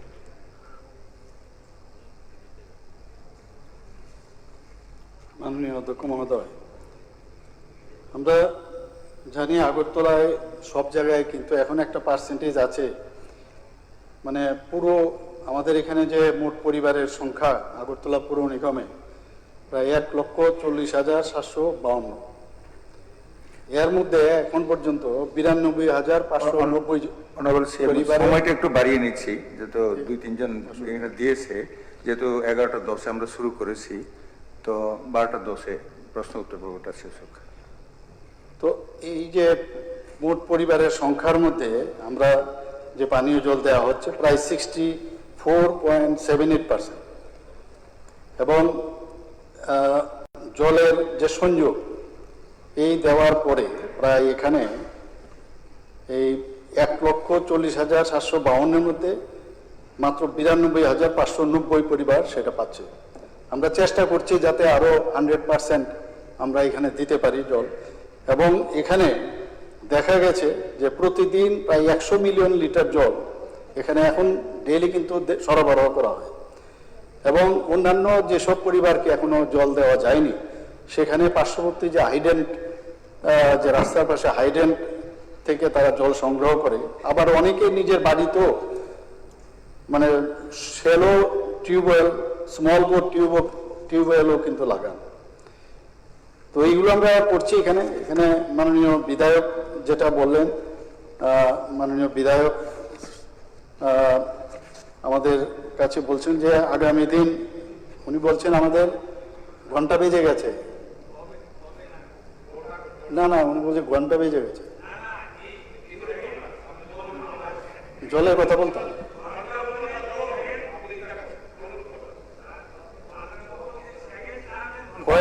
আপনার ঘন্টা বলি, আমি বলছি সেকেন্ড টার্মের ঘন্টা, সেকেন্ড টার্মটা ঘন্টা বেজেছে। 5 বছর পর পর তো ঘন্টা বাজে। আমি ঠিকই বলি। আমরা এখানে প্রতিদিন যে জল সরবরাহ করা হয়, আপনি বিশুদ্ধ শব্দটা বলছেন যে ডিকশনারি থেকে বাদ দিতে, কিন্তু এই বিশুদ্ধ জল যাচ্ছে কিনা তার জন্য, আরে আমার ফিনিশ করতে দিন না প্লিজ। আপনি সব কথায় যদি আমাকে বাধা দিন তাহলে আমি কি করব? সেটা আপনি এই জায়গার মধ্যে প্রতিদিন কিন্তু তার পরীক্ষা করা হয়। ইভেন আমাদের এসএসজি গ্রুপে যারা বোনেরা মেয়েরা আছেন তারা কিন্তু কিট পর্যন্ত নিয়ে যায়, গিয়ে দেখে সেটা বিশুদ্ধ কি। আপনি যেটা বলেন বিশুদ্ধ শব্দ না, এরকম না। এখানে তারা কিন্তু কন্টিনিউয়াস সেই কাজটা করছে এবং তাদেরকে সেইভাবে কিন্তু মানে আর্থিকভাবেও তাদেরকে সাহায্য করা হয়। 2 নম্বর হচ্ছে এখানে মাননীয় বিধায়ক সুদীপ রায় বর্মন যে কথাটা বলছেন যে ওয়াটার, যে আমাদের রিসোর্স আমাদের সারফেস ওয়াটার থেকে, সেটা বিষয়ে আপনাকে আমি জানাতে চাই যে আমাদের যে হাওড়া নদী আছে, সেই হাওড়া নদীর থেকে আমরা এই সারফেস ওয়াটার আমরা আনছি। সেখানে প্রায় 25% সারফেস ওয়াটার আমরা সেখান থেকে আনছি, আর 75% গ্রাউন্ড ওয়াটার থেকে কিন্তু আমরা পাই। আপনারা সবাই জানেন যে যতটুকু আমাদের জল এখন আসে আমাদের হাওড়া নদীতে, সেখান থেকে মাত্র 25% আমরা জল সেখান থেকে আনছি। এবং ground water for God sake আমাদের এখানে অন্যান্য প্রদেশের তুলনায় আমাদের মাটির নিচে জল বেশি থাকার সুবাদে আমরা কিন্তু জল এক্সট্রাক্ট করতে পারছি। অনেক জায়গার মধ্যে আবার নদী প্রচুর আছে, সেখানে তাদের কিন্তু আবার গ্রাউন্ড ওয়াটারে সে জলের পরিমাণ নাই। তো সেখানেও for the sake of the knowledge, আমি আগেও এই বিষয়ে মাননীয় অধ্যক্ষ মহোদয় আমি বলেছিলাম, প্রশ্ন হতে পারে যে গ্রাউন্ড ওয়াটার থেকে জল যদি এত উঠান আর সেটাকে পরিশ্রিত করে সেটাকে আপনারা পাঠাচ্ছেন, তাহলে আমাদের গ্রাউন্ড লেভেলের যে ওয়াটার সেগুলো তো শেষ হয়ে যাবে। তার জন্য আপনারা কি করছেন? তো সেন্ট্রাল গ্রাউন্ড ওয়াটার বোর্ড বলে দিয়েছে একটা লিমিট আছে, 70% মানে আপনি জল মাটির নিচ থেকে আপনি উঠাতে পারবেন। ফর ইউর কাইন্ড ইনফরমেশন মাননীয় অধ্যক্ষ মহোদয়, এখানে আমাদের পুর নিগম মাত্র 61.36% জল মাটির নিচ থেকে আনে। আর যেখানে আপনি যেটা বললেন যে এখানে আমাদের গভীর নলকূপ তো আছে, পাশাপাশি মডিফাইড আয়রন রিমুভাল প্লান্ট যুক্ত করা হচ্ছে। সেগুলো খয়েরপুরের বীরেন্দ্রনগর কলোনি এবং উজান অভয়নগর তফসিল অফিস সংলগ্ন, পশ্চিম প্রতাপগড় স্টিল সেতু সংলগ্ন, পূর্ব প্রতাপগড় ঋষিপাড়া, বাধাঘাট করিমুড়া সংলগ্ন চারিপাড়া। আমার মনে হয় এই যে এগুলো যে আমরা কাজ শুরু হয়েছে, তাতে করে আপনার এখানেও কিন্তু জল ও স্পিডেই আসবে। আমার মানে আমি এখন এটা যখন ডিস্ট্রিবিউশন হবে তখন আমি বলতে পারবো, কিন্তু আপনার এই এলাকার খুব কাছাকাছি আছে কয়েকটা, তো মোস্ট প্রবাবলি সেখানেও আপনি জল আপনি পাবেন, সেটা আমার মনে হচ্ছে। আর এখানে আপনার আগে তো এখানেও এই সুবিধা ছিল না, যে এখন যে আমরা যেটা আমি প্রশ্নের উত্তর আপনাকে দিলাম, সেখানে এই বাণী বিদ্যাপীঠ এলাকায় প্রায় 1000 কিলোলিটার একটা ওভারহেড একটা ওয়াটার ট্যাঙ্ক সেখানে নির্মাণ হচ্ছে, এবং তাতে করে রামনগর এলাকায় যে সমস্যা আছে জলের সে সমাধান হবে। এবং 2027 জুলাইয়ের মধ্যে এটা সম্পূর্ণ হবে। তো আমরা তো চেষ্টা করছি আরেকটা যে কলেজটিলা এলাকা যে 681 লক্ষ লিটার দৈনিক, সেটাকে একটা সারফেস ওয়াটার ট্রিটমেন্ট মাননীয় বিধায়ক সুদীপ বাবু যে বলেছেন, সেখানেও একটা কাজ কিন্তু সেখানে নেওয়া হচ্ছে যে 25% আমরা বলছি, হয়তোবা সেটা হওয়ার পরে সেখানেও সেটা বাড়বে। কাজে এই কাজটা যখন শেষ হবে তাহলে শিবনগর, আশ্রম চৌমনি সংলগ্ন এলাকায় পানীয় জলের সমস্যা অনেকটা নিরসন হবে। আমাদের যে এশিয়ান ডেভেলপমেন্ট ফান্ড থেকে আমরা আর্থিক সাহায্য নিয়েছি, তাতে করে 2টি সারফেস ওয়াটার ট্রিটমেন্ট প্ল্যান্ট এবং 17টি মডিফাইড রিমুভাল প্ল্যান্ট, এর সাথে ডিপ টিউবওয়েল আমরা চালু করার পরিকল্পনা নিয়েছি এবং ত্রিপুরা জল বোর্ড সারফেস ওয়াটারকে আমরা প্রাধান্য দিচ্ছি। তাতে করে হাওড়া নদী থেকে জল সংগ্রহ করার জন্য চেক ড্যাম বা pick up way mini barrage সেখানে তৈরি করা হবে, যাতে করে, কারণ যত সারফেস ওয়াটার যত আসবে আয়রনের পরিমাণটা অনেকটা কম থাকবে। তো সেই রকম আরও অনেক প্রকল্প আমরা মাথায় আছে, আমরা করছি, কিন্তু আমি জানি যে এগুলো যতক্ষণ ধরে না হবে ততক্ষণ ধরে আমরা বলতে পারবো না।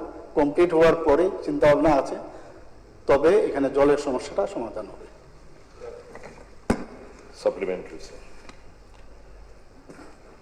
জলের গুণগত মান, এখানে যে অবস্থা আগরতলা শহরের ব্যাপারে যেহেতু বলা হয়েছে, ওয়াটারবোর্ন ডিজিজ আপনার রামনগর এলাকায় বিভিন্ন জায়গায় দিয়ে আপনার জন্ডিসের আবির্ভাব ব্যাপকভাবে স্পিক্স ভলিউম যে আমরা বিশুদ্ধ পানীয় জল পাই না, কন্টামিনেশন হয় যে কোনো কারণে হোক। হাওয়েভার আমি শুধু জানতে চাই, এখানে দুটো ওয়াটার ট্রিটমেন্ট প্লান্টের কথা বলা হয়েছে, একটা সারফেস ওয়াটার আর একটা হচ্ছে underground water. Is there any variation in this treatment plant? কারণ গ্রাউন্ড ওয়াটার একরকম আর সারফেস ওয়াটার, বিশেষ করে কেন আমি কথাটা বলছি, এই যে হাওড়া নদীর কথাটা বলছেন 25%, এই আসছে দুর্গা পূজা, কালী পূজা, গণেশ পূজা, অল আইডলস আর সাবমার্জ, বিসর্জন হয় হাওড়া নদীতে। দ্য কেমিক্যাল, এই যে রং করতে গিয়ে যে কেমিক্যালটা ইউজ হয় আইডলস মানে প্রতিমার মধ্যে, very very injurious and harmful for মানে ফর অল হিউম্যান বিংস। এবং এটা এটা এটা কি ট্রিটমেন্ট প্লান্ট যে এই যে বিষাক্ত যে জিনিসগুলো সেটাকে আপনি কেমিক্যাল ট্রিটমেন্ট করে এটাকে নিউট্রালাইজ করা, অ্যালকালাইন করা, এটা কি ট্রিটমেন্ট করবেন আপনি? কারণ আপনি দুটো ট্রিটমেন্টের কথা বলেছেন, অলমোস্ট সেম নেচারে টেন্ডার করেছেন, করবেন হয়তো কিংবা করেছেন। তো আন্ডারগ্রাউন্ড ওয়াটারের ট্রিটমেন্ট আর সারফেস ওয়াটারের ট্রিটমেন্টটা সেম না। Is there any specification with you wherein for the surface water treatment you have left some specific conditions or clauses in that? এটা দেখেন, আপনারা সিনিয়র মানুষ যদি ইয়ে করেন তো একসাথে দিয়ে এই প্রশ্নটা পর্যন্তই না না স্যার, আমি একসঙ্গে দিচ্ছি। মাননীয় মুখ্যমন্ত্রী ধন্যবাদ জানাচ্ছি, উনি যে স্বীকার করেছেন 64.78% জল দিতে পারছে, আর অ্যাবাউট 35.28 এর মতো পার্সেন্টেজকে জল দিতে পারছেন না। আমাদের এলাকাতে, শহর এলাকা বিশেষ করে বনমালীপুরে পাইপ আছে, জল নেই। তা আমি যেটা বলবো, উনি বলেছেন 92,590 পরিবারকে জল দিতে পারছে আউট অফ 1,40,752। তাইলে উনি যে স্বীকার করেছেন তার জন্য ধন্যবাদ। এই যে দুর্বলতা, এটা কভার করে কবে নাগাদ 100% লোক, মিউনিসিপ্যালিটি লোকেই স্যার জল পায় না। আর দেখা যাচ্ছে, আপনি তো অভিজ্ঞ, আপনাদের এখানে প্রতিদিনই দেখি জল দাও, জল দাও, বিদ্যুৎ দাও, শুধু আন্দোলন চলছে। উত্তরটা হলো কবে নাগাদ 100% আগরতলা পুরবাসী যেহেতু ট্যাক্স দিয়ে থাকে। একটা কথা স্যার, হাওড়া নদীর ওইটা তো জলের কথা না বললেই হয়, জল নেই। আর এখানে সুদীপ বাবুর এলাকা মনে হয় পড়ে, এই এখানে কাটাখালের ওইদিকে জল নেই, চিচিং ফাট। আমি যেটা বলছি স্যার, এই জলের অবস্থা কবে নাগাদ 100% লোককে পুরো এলাকায়, গ্রামে তো জল পাবেই না, আপনার ধরে নেই, জল নেই। কোথায় থাকবে? একবার করে সারফেস, একবার করে গ্রাউন্ড ওয়াটার, যাই বলেন না কেন, জল দেবে না এই সরকার। কবে নাগাদ আগরতলা 100% পৌরবাসী যারা ট্যাক্স দেয় আপনাকে, তারা পানীয় জল, তাদেরকে পানীয় জল সরবরাহ করা হবে? মাননীয় অধ্যক্ষ মহোদয়, আচ্ছা, এই প্রশ্নটাই কিন্তু শেষ। মাননীয় অধ্যক্ষ মহোদয়, জলই জীবন আমরা আপনি প্রায়ই বলেন, নো ডাউট, সবাই এটা জানে। এবং জলের ব্যাপারেও আমাদের যে যে পরিকল্পনা এবং বিভিন্ন সময়ে যে চিন্তা ভাবনা আপনারা দেখছেন, যে আমাদের মাননীয় প্রধানমন্ত্রী থেকে শুরু করে সবাই কিন্তু এই বিষয়ে সচেতন এবং বিভিন্ন স্কিম করেছে। এখানে আমার কাছে এখন যে বিষয়টা এসছে, সারফেস ওয়াটার বিষয়টা নিয়ে, যে বর্তমানে আগরতলা পুর নিগম এলাকায় প্রায় 13টি সারফেস ওয়াটার ট্রিটমেন্ট প্ল্যান্ট হয়ে গেছে। এখানে 13টি গ্রাউন্ড ওয়াটার ট্রিটমেন্ট প্ল্যান্ট যেটা আছে, সেটা বাদ দিলে সেটার সাথে প্রায় 31টি মডিফাইড আয়রন রিমুভাল প্ল্যান্ট, 6টি package type iron removal plant এবং 77টি গভীর নলকূপ পানীয় জল সরবরাহ করে। এখন এখানে গত বছর এই বিষয়টা আলোচনা হয়েছে, সেখানে লেখা আছে যে ইন্ডিয়ান স্ট্যান্ডার্ড IS 10500/2012 অর্থাৎ সেকেন্ড রিভিশন অনুযায়ী জলে আয়রনের পরিমাণ ত্রিপুরাতে আছে, এবং সেটাকে আয়রনের পরিমাণ যদি দেখা যায় 0.30 মিলিগ্রাম যদি থাকে, সেটাকে খাওয়াতে কোনো অসুবিধা নেই।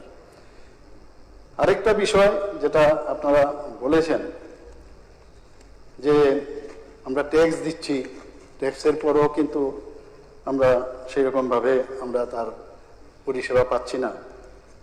এখানে এই যে আমাদের পস মেশিনের মাধ্যমে আমাদের মেয়েরা কিন্তু বিভিন্ন বাড়িতে গিয়ে তারা কিন্তু ট্যাক্স কর, ওয়াটার যে ট্যাক্স তার জন্য নেয়।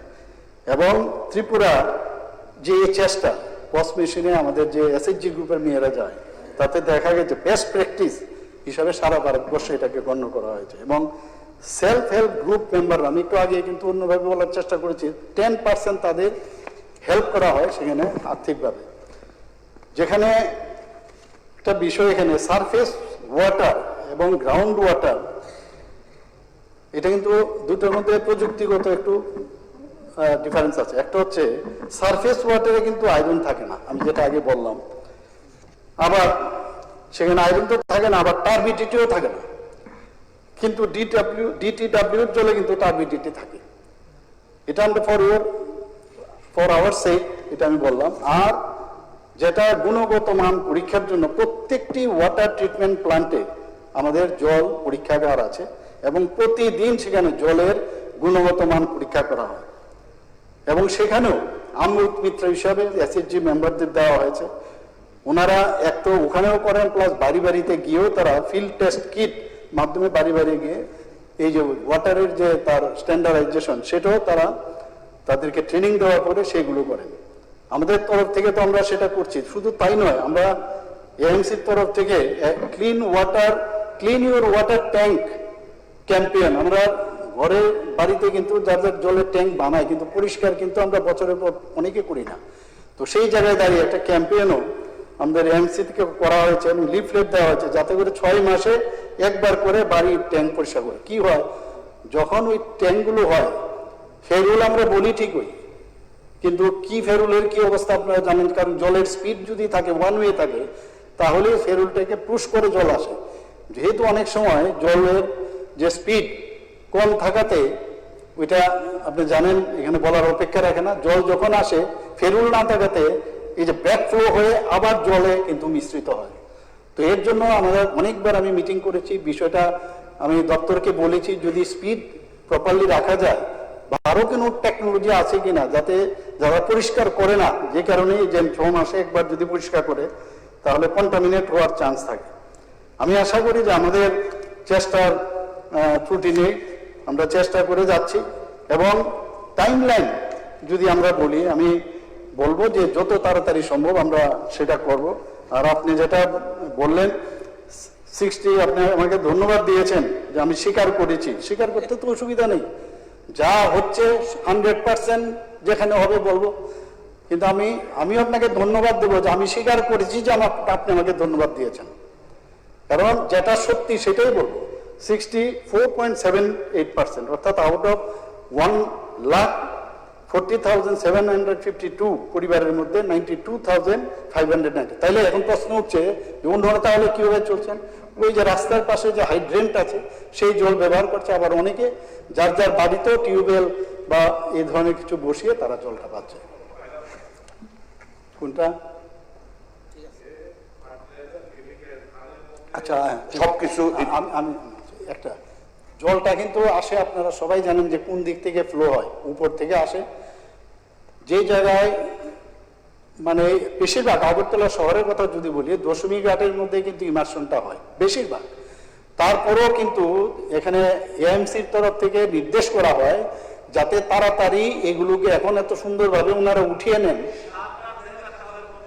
না না আমি কেমিক্যালটা কি করবেন এগুলো? আমি তো বলছি যে কেমিক্যালটা এখন যে টেকনোলজি তো আমার ইউজ করতে হবে জলের মধ্যে, সেটাকে সাথে সাথে এখন উঠিয়ে নিচ্ছে কিন্তু মিউনিসিপ্যালিটি। এবার আগে কিন্তু এগুলো ছিল না, পড়ে আছে, সেখান থেকে কেমিক্যাল জলের মধ্যে মিশ্রিত হচ্ছে, এখন এখান থেকে উঠিয়ে নিচ্ছে। প্লাস কেমিক্যাল আছে কিনা, জলের ফ্লো কিন্তু যেখান থেকে জলটা আমাদের সারফেস ওয়াটারটা যেখান থেকে নেওয়া হচ্ছে, সেখানে কিন্তু জলের এই যে মূর্তি থেকে যে কেমিক্যালটা আসে সেটা কিন্তু সেই জায়গার মধ্যে কিন্তু কেমিক্যালটা থাকে না, কারণ এই দিক থেকে কিন্তু জল উঠায় না। কিন্তু সারফেস ওয়াটারটা কোথায়? কোলেস্ট্রিলা যদি আমরা দেখি, বা এর আগে যদি আমরা দেখি সারফেস ওয়াটারের, তাহলে ওই কেমিক্যালসটা কিন্তু ওই দিকে গিয়ে কন্টামিনেট হয় না, ওই ফ্লো হয়ে ওটা বাংলাদেশে চলে যাচ্ছে।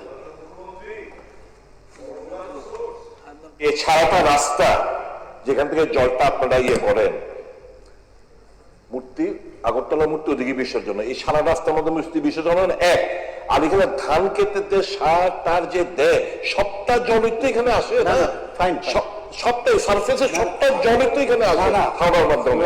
You are right. এখন কথা হচ্ছে যখন এর জন্যই তো গুণমান পরীক্ষা করা হয়, যে জলটা নিয়ে আমরা চিন্তিত যে কন্টামিনেট হচ্ছে সারফেস ওয়াটার, সেই গুণমানের মধ্যে যখন ধরা পড়ে তখন যা যা ট্রিটমেন্টের প্রয়োজন সেগুলো তো করছেন ওনারা। ঠিক, থ্যাংক ইউ, ধন্যবাদ। না এটা এই করেন, এটা টাইম হয়েছে মাননীয় সদস্যগণ। আরে একটা সময়ের একটা বিষয় আছে, আরে একটা প্রশ্ন, আরো তিনজন সুযোগ পেল না, একটার মধ্যে আপনারা এতক্ষণ ক্ষমতা সামলে কি করে হবে? সবই তো বললাম, টাইম তো ওভার হয়ে গেছে। হ্যাঁ, তো এটা সবাই সহযোগিতা করতে হবে। ঠিক আছে, অনেক সময় করতে পারবেন। হ্যাঁ, আপনি ওনাকে সম্মান দিয়েছেন, হ্যাঁ আপনি পারেন, সময় দিয়েছেন, এই জন্য উনি বারবার দাঁড়াবে এরকম ভাবে না, এটা তো ঠিক নয়। তার ত্রিপুরা বিধানসভার প্রথম ঘটনা। ধন্যবাদ। সবাই সহযোগিতা করবে। মাননীয় সদস্যগণ, প্রশ্নের পর্ব শেষ হলো। যে সমস্ত তালিকা চিহ্ন প্রশ্নের উত্তর মৌখিকভাবে দেওয়া সম্ভব হয়নি সেগুলো সহ চিহ্নবিহীনগুলি প্রশ্নগুলোর উত্তরপত্র সবার টেবিলে পেশ করার জন্য আমি সংশ্লিষ্ট দপ্তরের মাননীয় মন্ত্রীগণকে অনুরোধ করছি। এখন স্মৃতিচারণ।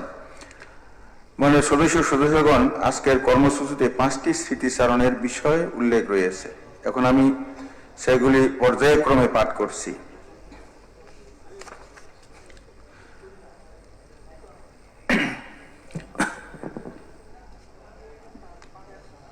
স্মৃতিচারণ প্রাক্তন সদস্য কালিদাস দত্তের প্রয়াণের স্মৃতিচারণ।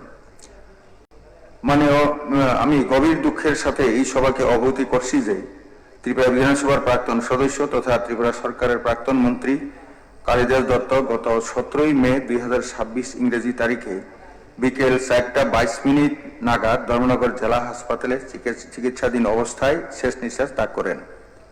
মৃত্যুকালে তার বয়স হয়েছিল 76 বছর।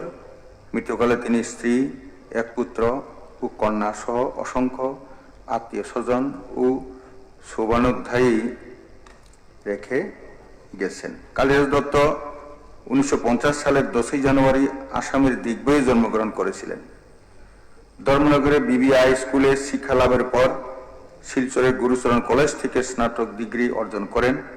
তিনি দীর্ঘদিন ধর্মনগরের দীননাথ নারায়ণী বিদ্যা মন্দিরে শিক্ষক হিসেবে কর্মরত থেকে বহু ছাত্রছাত্রীর শিক্ষা জীবন ও ভবিষ্যৎ গঠনে গুরুত্বপূর্ণ ভূমিকা পালন করেছেন। পরবর্তীকালে তিনি জাতীয় কংগ্রেসের সক্রিয় রাজনীতিতে যোগ দেন এবং 1988 সালে বিধানসভা নির্বাচনে কংগ্রেস দলের প্রার্থী হিসেবে ধর্মনগর বিধানসভা নির্বাচনী কেন্দ্র থেকে জয়ী হন। কালিদাস দত্ত 1988 সন থেকে 1993 সন পর্যন্ত ত্রিপুরা সরকারের ভূমি রাজস্ব ও ভূমি সংস্কার দপ্তরের মন্ত্রী হিসেবেও নিষ্ঠা ও সুনামের সাথে দায়িত্ব পালন করেছিলেন। কালিদাস দত্তের প্রয়াণে এই সভা গভীর শোক প্রকাশ করছে এবং উনার শোক সন্তপ্ত পরিবার পরিজনদের প্রতি গভীর সমবেদনা জানাচ্ছে। প্রাক্তন সদস্য ফজলুর রহমানের প্রয়াণে স্মৃতিচারণ। আমি গভীর দুঃখের সাথে এই সভাকে অবহিত করছি যে ত্রিপুরা বিধানসভার প্রাক্তন সদস্য তথা ত্রিপুরা সরকারের প্রাক্তন মন্ত্রী ফৈজুর রহমান গত 23 জুন 2026 ইংরেজি তারিখে রাত আনুমানিক 1:10 নাগাদ উত্তর ত্রিপুরা জেলার ধর্মনগরস্থিত নিজ বাসভবনে দুরারোগ্য ক্যান্সার রোগে আক্রান্ত হয়ে চিকিৎসাধীন অবস্থায় শেষ নিঃশ্বাস ত্যাগ করেন। মৃত্যুকালে তার বয়স হয়েছিল 74 বছর। মৃত্যুকালে তিনি স্ত্রী, 2 পুত্র ও 3 কন্যা সহ অসংখ্য আত্মীয় স্বজন ও শোভানুধ্যায়ী রেখে গেছেন। ফৈজুর রহমান 9 মে 1952 ইংরেজি সালে উত্তর ত্রিপুরা জেলার ধর্মনগরের ইসাই লালসরা গ্রামে জন্মগ্রহণ করেন। উত্তর ত্রিপুরা কর্তৃ বিধানসভা কেন্দ্র থেকে তিনি 1977 ইংরেজি থেকে 2013 ইংরেজি পর্যন্ত মোট 8 বার বিধায়ক হিসেবে নির্বাচিত হন।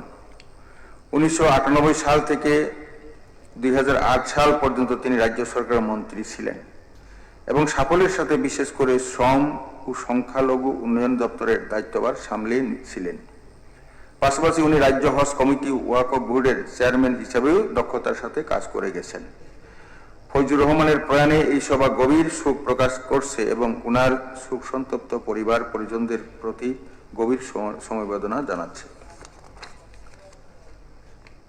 প্রাক্তন সদস্য নিরাজয় ত্রিপুরা প্রয়াণের স্মৃতিচারণ। আমি গভীর শোক ও বেদনা ভারাক্রান্ত হৃদয়ে এই সভাকে অবহিত করছি যে ত্রিপুরা বিধানসভার প্রাক্তন সদস্য নিরাজয় ত্রিপুরা গত 20 জুন 2026 ইংরেজি তারিখে রাত আনুমানিক 11:26 নাগাদ বার্ধক্যজনিত অসুস্থতায় তিনি নিজ বাসভবনে শেষ নিঃশ্বাস ত্যাগ করেন। মৃত্যুকালে তার বয়স হয়েছিল 87 বছর। মৃত্যুকালে তিনি 1 মেয়ে সহ অসংখ্য আত্মীয় স্বজন ও শোভানুধ্যায়ী রেখে গেছেন। নিরাজয় ত্রিপুরা 1939 সালের 12 জুলাই জন্মগ্রহণ করেছিলেন। 1978 সালে নাতিন মনু পঞ্চায়েতের প্রথম পঞ্চায়েত প্রধান হিসেবে সাফল্যের সঙ্গে কার্যনির্বাহ করেছিলেন। 2008 এবং 2013 সালে তিনি সামুনি বিধানসভা নির্বাচনী কেন্দ্র থেকে সিপিআইএম দলের প্রার্থী হয়ে 2 বার বিধায়ক হিসেবে নির্বাচিত হয়েছিলেন। তার গোটা জীবন ছিল অত্যন্ত সাদামাটা। তিনি প্রায়শই ওনার প্রিয় সংপ্রেং বাদ্যযন্ত্র দিয়ে বাজাতেন। আদিবাসী অধিকার রক্ষা ও প্রান্তিক মানুষের পাশে দাঁড়ানোর লড়াইয়ের ক্ষেত্রে নিরাজয় ত্রিপুরার অবদান এক উজ্জ্বল অধ্যায় হিসেবে অমর হয়ে থাকবে। নিরাজয় ত্রিপুরার প্রয়াণে এই সভা গভীর শোক প্রকাশ করছে এবং ওনার শোক সন্তপ্ত পরিবার পরিজনদের প্রতি গভীর সমবেদনা জানাচ্ছে। প্রাক্তন রাজ্যপাল DY পাটিলের প্রয়াণের স্মৃতিচারণ।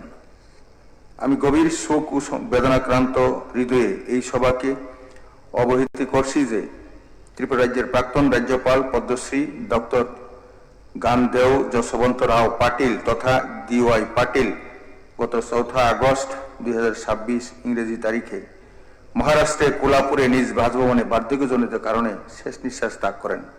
মৃত্যুকালে তাঁর বয়স হয়েছিল 91 বছর। DY পাটিল 1935 সালের 22 অক্টোবর মহারাষ্ট্রের কোলাপুরে জন্মগ্রহণ করেন। 2009 সালের 27 নভেম্বর থেকে 2013 সালের 11 মার্চ পর্যন্ত তিনি ত্রিপুরার রাজ্যপাল হিসেবে অত্যন্ত সুনামের সঙ্গে দায়িত্ব পালন করেছিলেন। পরবর্তী সময়ে তিনি বিহারের রাজ্যপাল এবং সংক্ষিপ্ত সময়ের জন্য পশ্চিমবঙ্গের অতিরিক্ত রাজ্যপালের দায়িত্বও পালন করেছেন। DY পাটিল 1957 সাল থেকে 1962 সাল পর্যন্ত মহারাষ্ট্রের কোল্হাপুর কর্পোরেশনের মেয়র এবং 1966 ও 1972 সালে মহারাষ্ট্রের পানহালা বিধানসভা নির্বাচনী কেন্দ্র থেকে ভারতীয় জাতীয় কংগ্রেস দলের প্রার্থী হয়ে বিধায়ক হিসেবে নির্বাচিত হয়েছিলেন।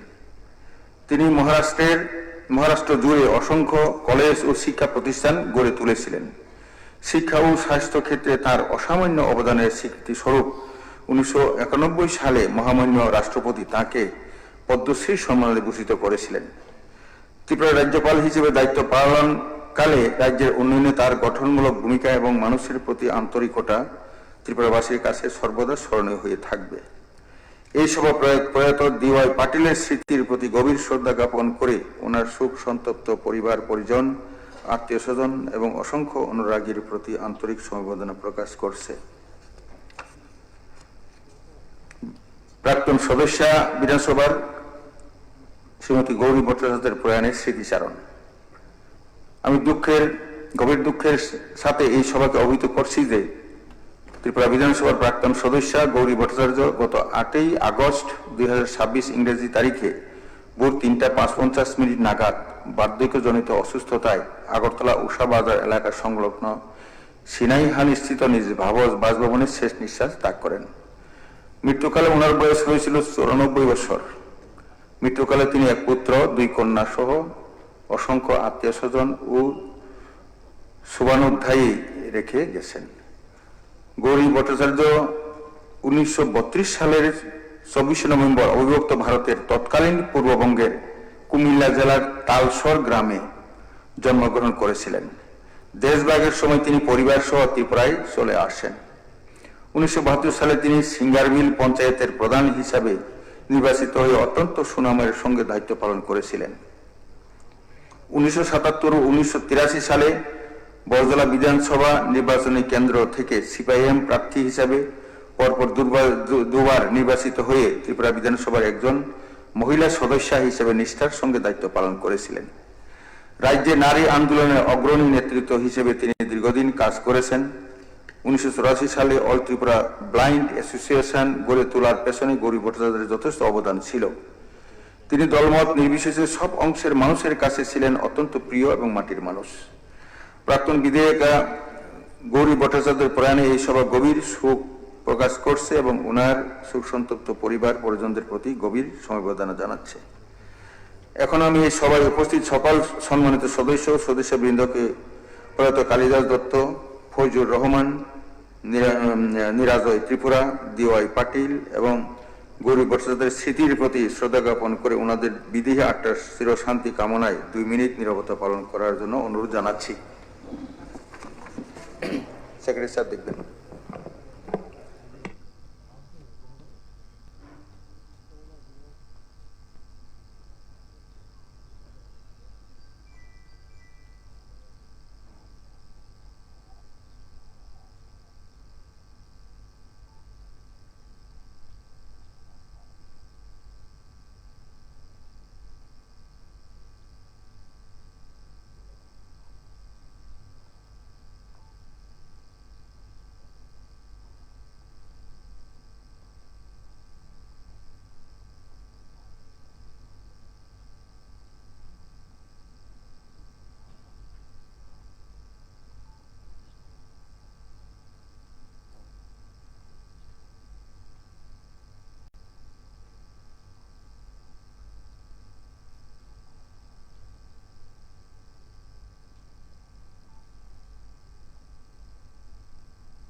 ওম শান্তি, ওম শান্তি, ওম শান্তি।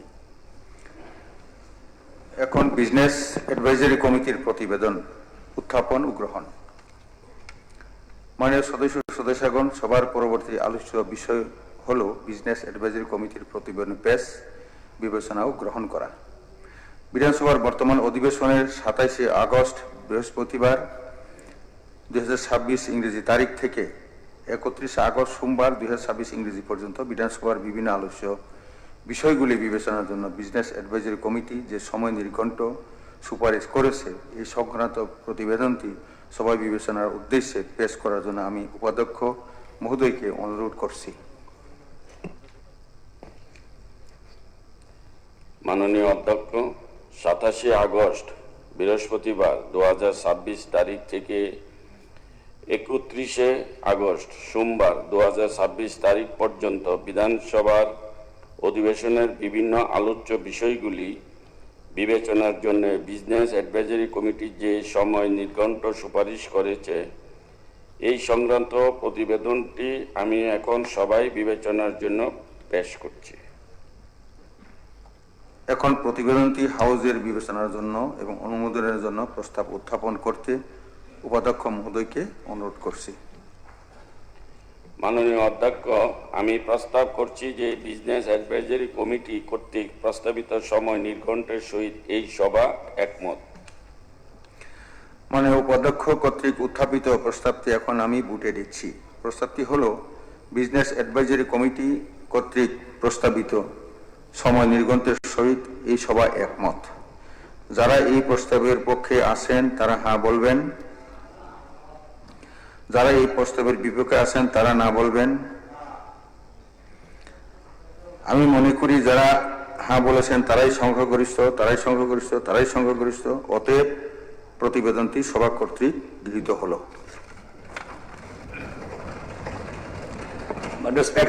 একটি ঘোষণা হবে হবে হবে হবে একটি ঘোষণা।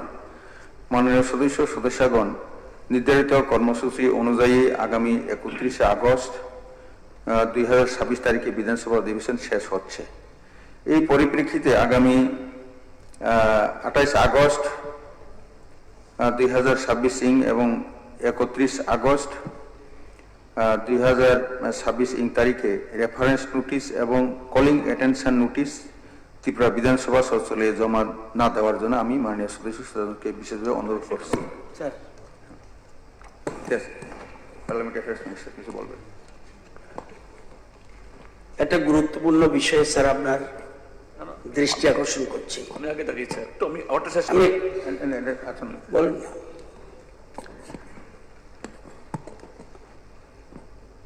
প্রথম স্যার দেশ, দ্বিতীয় পার্টি, তৃতীয় ব্যক্তি। 19 আগস্ট 2026 কিউবার রাষ্ট্রদূত জুয়ান কার্লোস ত্রিপুরা আসতেই পারেন। ফিদেল কাস্ত্রোর জন্মদিন পালন করেন সাবরুমের ওল্ড টাউন হলে, এটাও আমার আপত্তি নেই।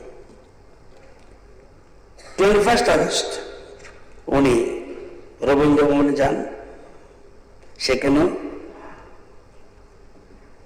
জন্মদিন পালন করেন। বিরোধী দলনেতা নিজেও সেখানে ছিলেন, প্রাক্তন মুখ্যমন্ত্রী মানিক সরকারও ছিলেন সেখানে। উনি সিপিএম পার্টি অফিসেও যান।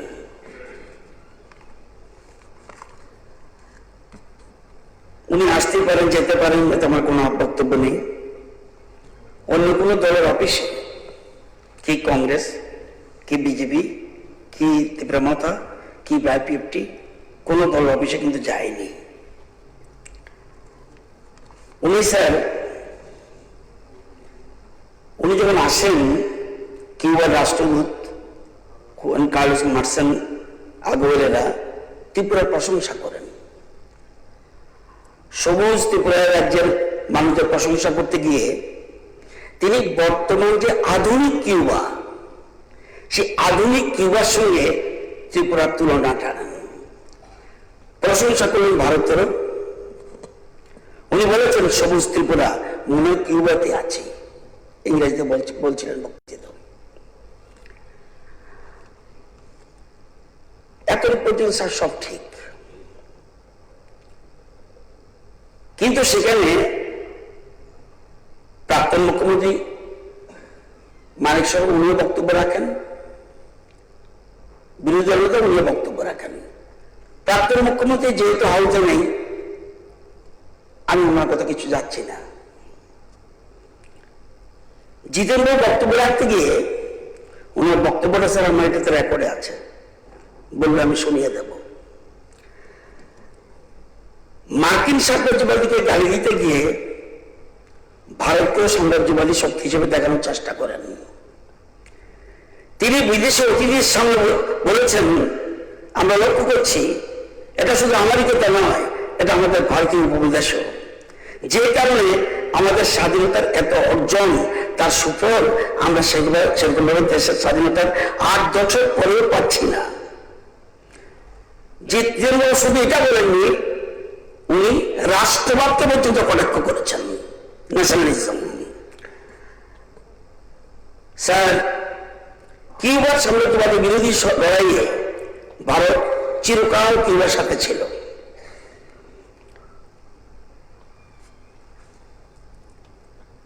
এখন প্রশ্ন হলো,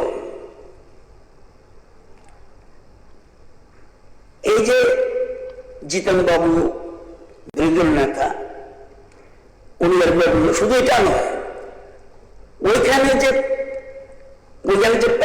রবীন্দ্র ভবনে প্রোগ্রামে জাতীয় পতাকা দেখবেন না, এটা হলো জাতীয় পতাকা, আপনার দুপাশে আছে দেখবেন। জাতীয় পতাকা না টানিয়ে এই ধরনের একটা পোস্টার রাখেন, একটু লজ্জা করে দেবে, পোস্টার, এটা পোস্টার কিন্তু ন্যাশনাল ফ্ল্যাগ, এটা টানিয়ে এবং কিউবার সমস্ত পতাকা উনি দিলেন। সেখানে যারা আয়োজন করেছেন, আয়োজন কারা করেছেন আমি তাও বলছি একটু আগে, সেখানে নিয়ম কি, যখন কোন দেশের রাষ্ট্রদূত আসবে, জাতীয় পতাকা, ভারতের জাতীয় পতাকা, সেই দেশের জাতীয় পতাকা থাকবে। এবং যদি কোনো ফ্ল্যাগ দেখতে হয়, যদি আমি ফ্ল্যাগ ধরি, আমি ওই সবাই যদি থাকি, যার যার ফ্ল্যাগ থাকবে, জাতীয় পতাকা আমাদের দেশে থাকবে, তাদের দেশে থাকবে। শুধু কিউবার পতাকা, কিউবার পতাকা, কিউবার পতাকা। শুধু এটা নয়, শুধু এটা নয়, শুধু এটা নয়, শুধু এটা নয় স্যার, শুধু এটা নয়, শুধু এটা নয়, শুধু এটা নয়, সেই সময় সেই বছর ন্যাশনাল সং, ন্যাশনাল অ্যান্থেম, জাতীয় সঙ্গীত বা জাতীয় সঙ্গীত, ন্যাশনাল সং আর ন্যাশনাল অ্যান্থেম কোনটাই ব্যবহার করা হয়নি। স্যার,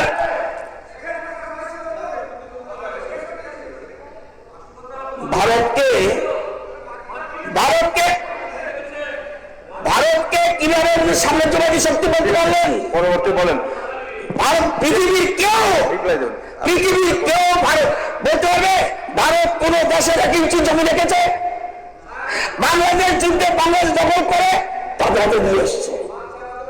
কোন দেশ পৃথিবীতে বলতে পারছে? বরঞ্চ তাদের বন্ধু কমিউনিস্ট চীন বাংলাদেশের যুদ্ধে পাকিস্তানের হেল্প করার জন্য মার্কিন সাথে যোগাযোগ করে এটা করেছে। লজ্জা করে না? আজকে প্রশ্ন সেখানে, শুধু সেখানে প্রশ্ন রয়েছে। এখন আমার প্রশ্ন হলো, এই যে উনি বলছেন রাষ্ট্রপতির পক্ষে, স্যার বিদেশি অতিথির সামনে সবচেয়ে ইম্পর্টেন্ট কথা জিজ্ঞাসা করুন স্যার, বিদেশি অতিথির সামনে, বিদেশি অতিথির সামনে কোন নিজের দেশকে ছোট করে দেখানো, এটা কি আশ্চর্য? এখন বস্তু পারেনি এত বিদেশি চোর, বিদেশি এজেন্ট। এখন প্রশ্ন হলো এই সভা আর এই সময় কারা থাকবে? রাষ্ট্রবাদীরা না দেশদ্রোহীরা? এটা ক্লিয়ার হতে হবে, ক্লিয়ার হতে হবে। কোন নাই। তারা স্যার তারা একের পর এক নো করছে। দেশদ্রোহী চোর, এজেন্ট, দেশের এজেন্ট, বিরোধী এজেন্ট, বিদেশের এজেন্ট।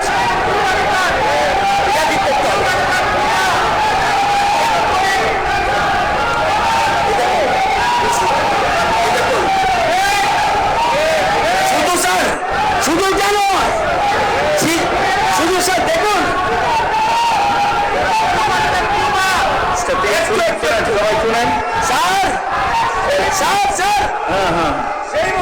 ফিদুল কাস্তুর জন্মদিন আলোচনা সভা, আপনারা আসুন।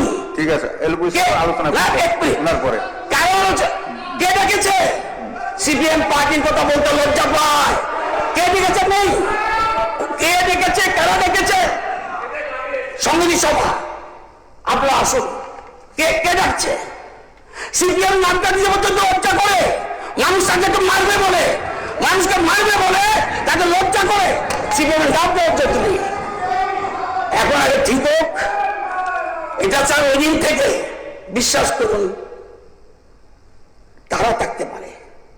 ওই দিন থেকে আমি ঘুমোতে পারিনি।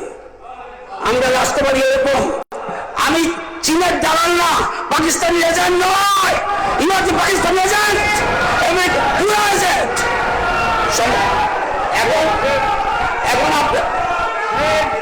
এখন আপনি ঠিক করুন রাষ্ট্রপতি থাকলে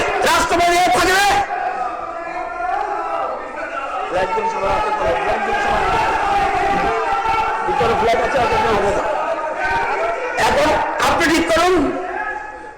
আচ্ছা, ওরা ঠিক আছে। এখন না স্যার, বিদেশি এজেন্টও থাকবে, রাষ্ট্রবাদীও থাকবে। আমি তো কংগ্রেস সম্বন্ধে বলি, যাদের দেশকে টুকরা টুকরা করার জন্য প্ল্যান সমস্ত জায়গায়, সারা ভারতবর্ষের প্রত্যেক জায়গাতে উৎখাত, এখন তারা দেশকে শেষ করতে চায়, খণ্ড বিখণ্ড করতে, টুকরো টুকরো করতে চায়। দে আর দি এজেন্ট অফ দি ফরেনার্স। বিদেশের এজেন্ট যারা, তাদেরকে গেলে তাদের অধিকার নিয়ে টাকা স্যার। একটা ছেলে বলছে, ওয়ান জৈনিক সুমন পাঠক সামাজিক বাদী মন্তব্য, যে পার্টি নিজের দেশের পতাকা অবমাননা করে সে আবার বড় বড় কথা বলে।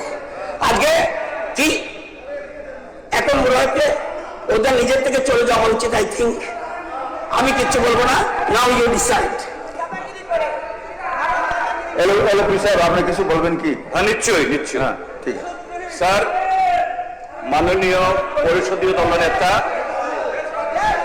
এই মন্ত্রী আমি বললে আমি রেকর্ড শুনিয়ে দেবো। আমিও শোনাবো তাহলে রেকর্ড শুনিয়ে দেবো। আমাদের রাষ্ট্রবাদের বিরুদ্ধে আমাকে বলতে দেন, রাষ্ট্রবাদের বিরুদ্ধে আমাকে বলতে দেন, বিদেশের আমার পক্ষে স্যার আমাকে বলতে দেন, রাষ্ট্রবাদের আমাকে বলতে দেন, আরে ব্রিটিশের দালাল, ব্রিটিশের দালাল, ব্রিটিশের আমেরিকার দালাল, ব্রিটিশের দালাল, বিদেশের দালাল,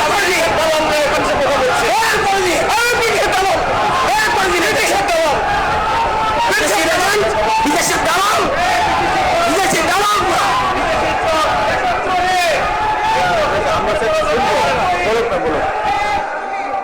ঠিক আছে, বলেন স্যার।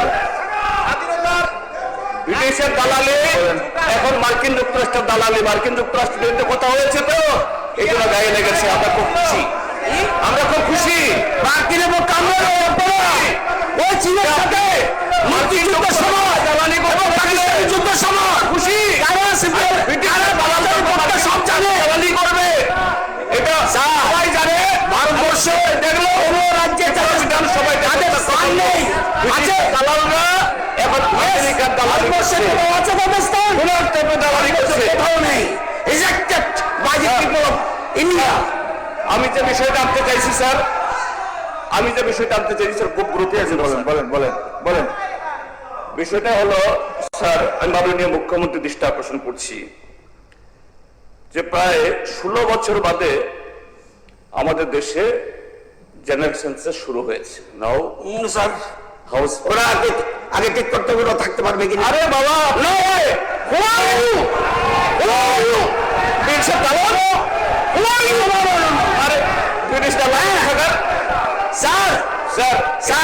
চলতে দেবেন এভাবে? তারা থাকতে হবে, চলতে দেবেন?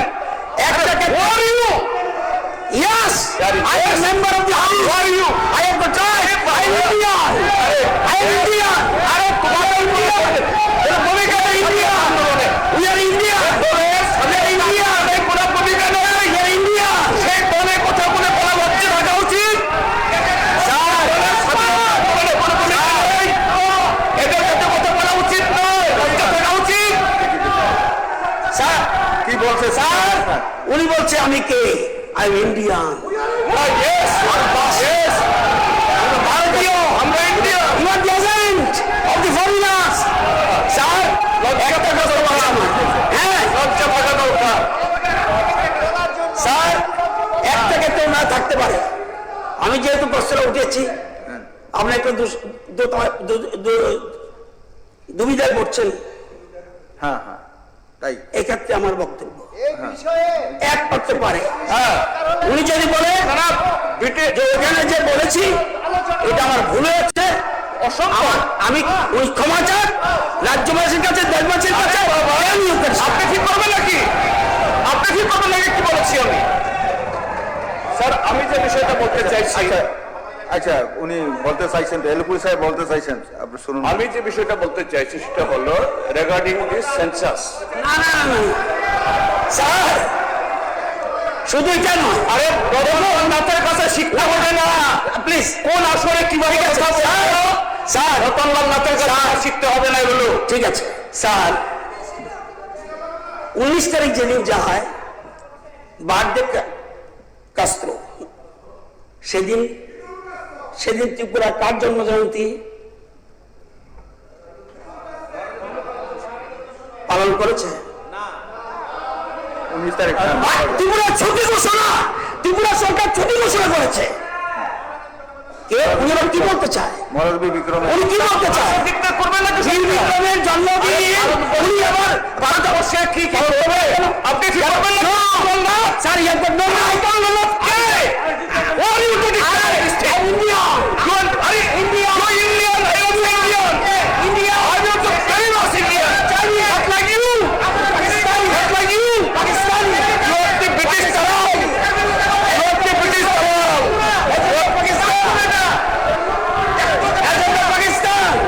You are the agent of Pakistan. You are the agent of China. You are the agent of Pakistan. I am Indian. You are not an Indian. Sir, আমাদের দেশে থাকবে, আমাদের দেশে থাকবে, আমাদের দেশে খাবে, আর বিদেশে দালালি করবে। বাবা, বিদেশের দালালরা কি কথা বলছে? ব্রিটিশের দালালদের এই সমস্ত কথা বলার একটা নেই, চাইতে হবে। লজ্জা শরম নেই ব্রিটিশের দালাল? ঠিক আছে, ঠিক আছে, একটু রিপ্লাই দেন স্যার। আচ্ছা এলপুরি সাহেব বলেন স্যার। লো স্যার, লো স্যার, উনি পারবে না, ওনারা ক্ষমা চাইতে হবে। আরে বাবা, ক্ষমা চাইতে হবে। উঠতে পারেনি, উঠতে করুন, উঠতে করুন, উঠতে করুন। এটা করতে পারো না কিছু কথাবার্তা বললে?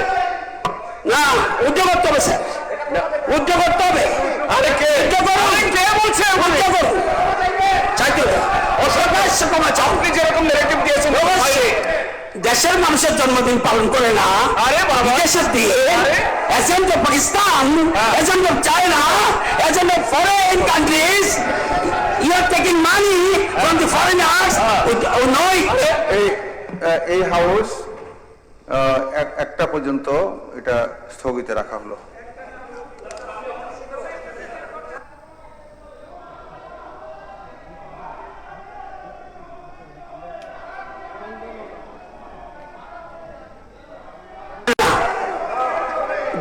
দুটো হবে। ঠিক আছে, এটা 2টা পর্যন্ত স্থগিত রাখা হলো। একটা তো বেজে গেছে। 2টা পর্যন্ত এবং বুঝানো সবাই করে আসবেন 2টা পর্যন্ত।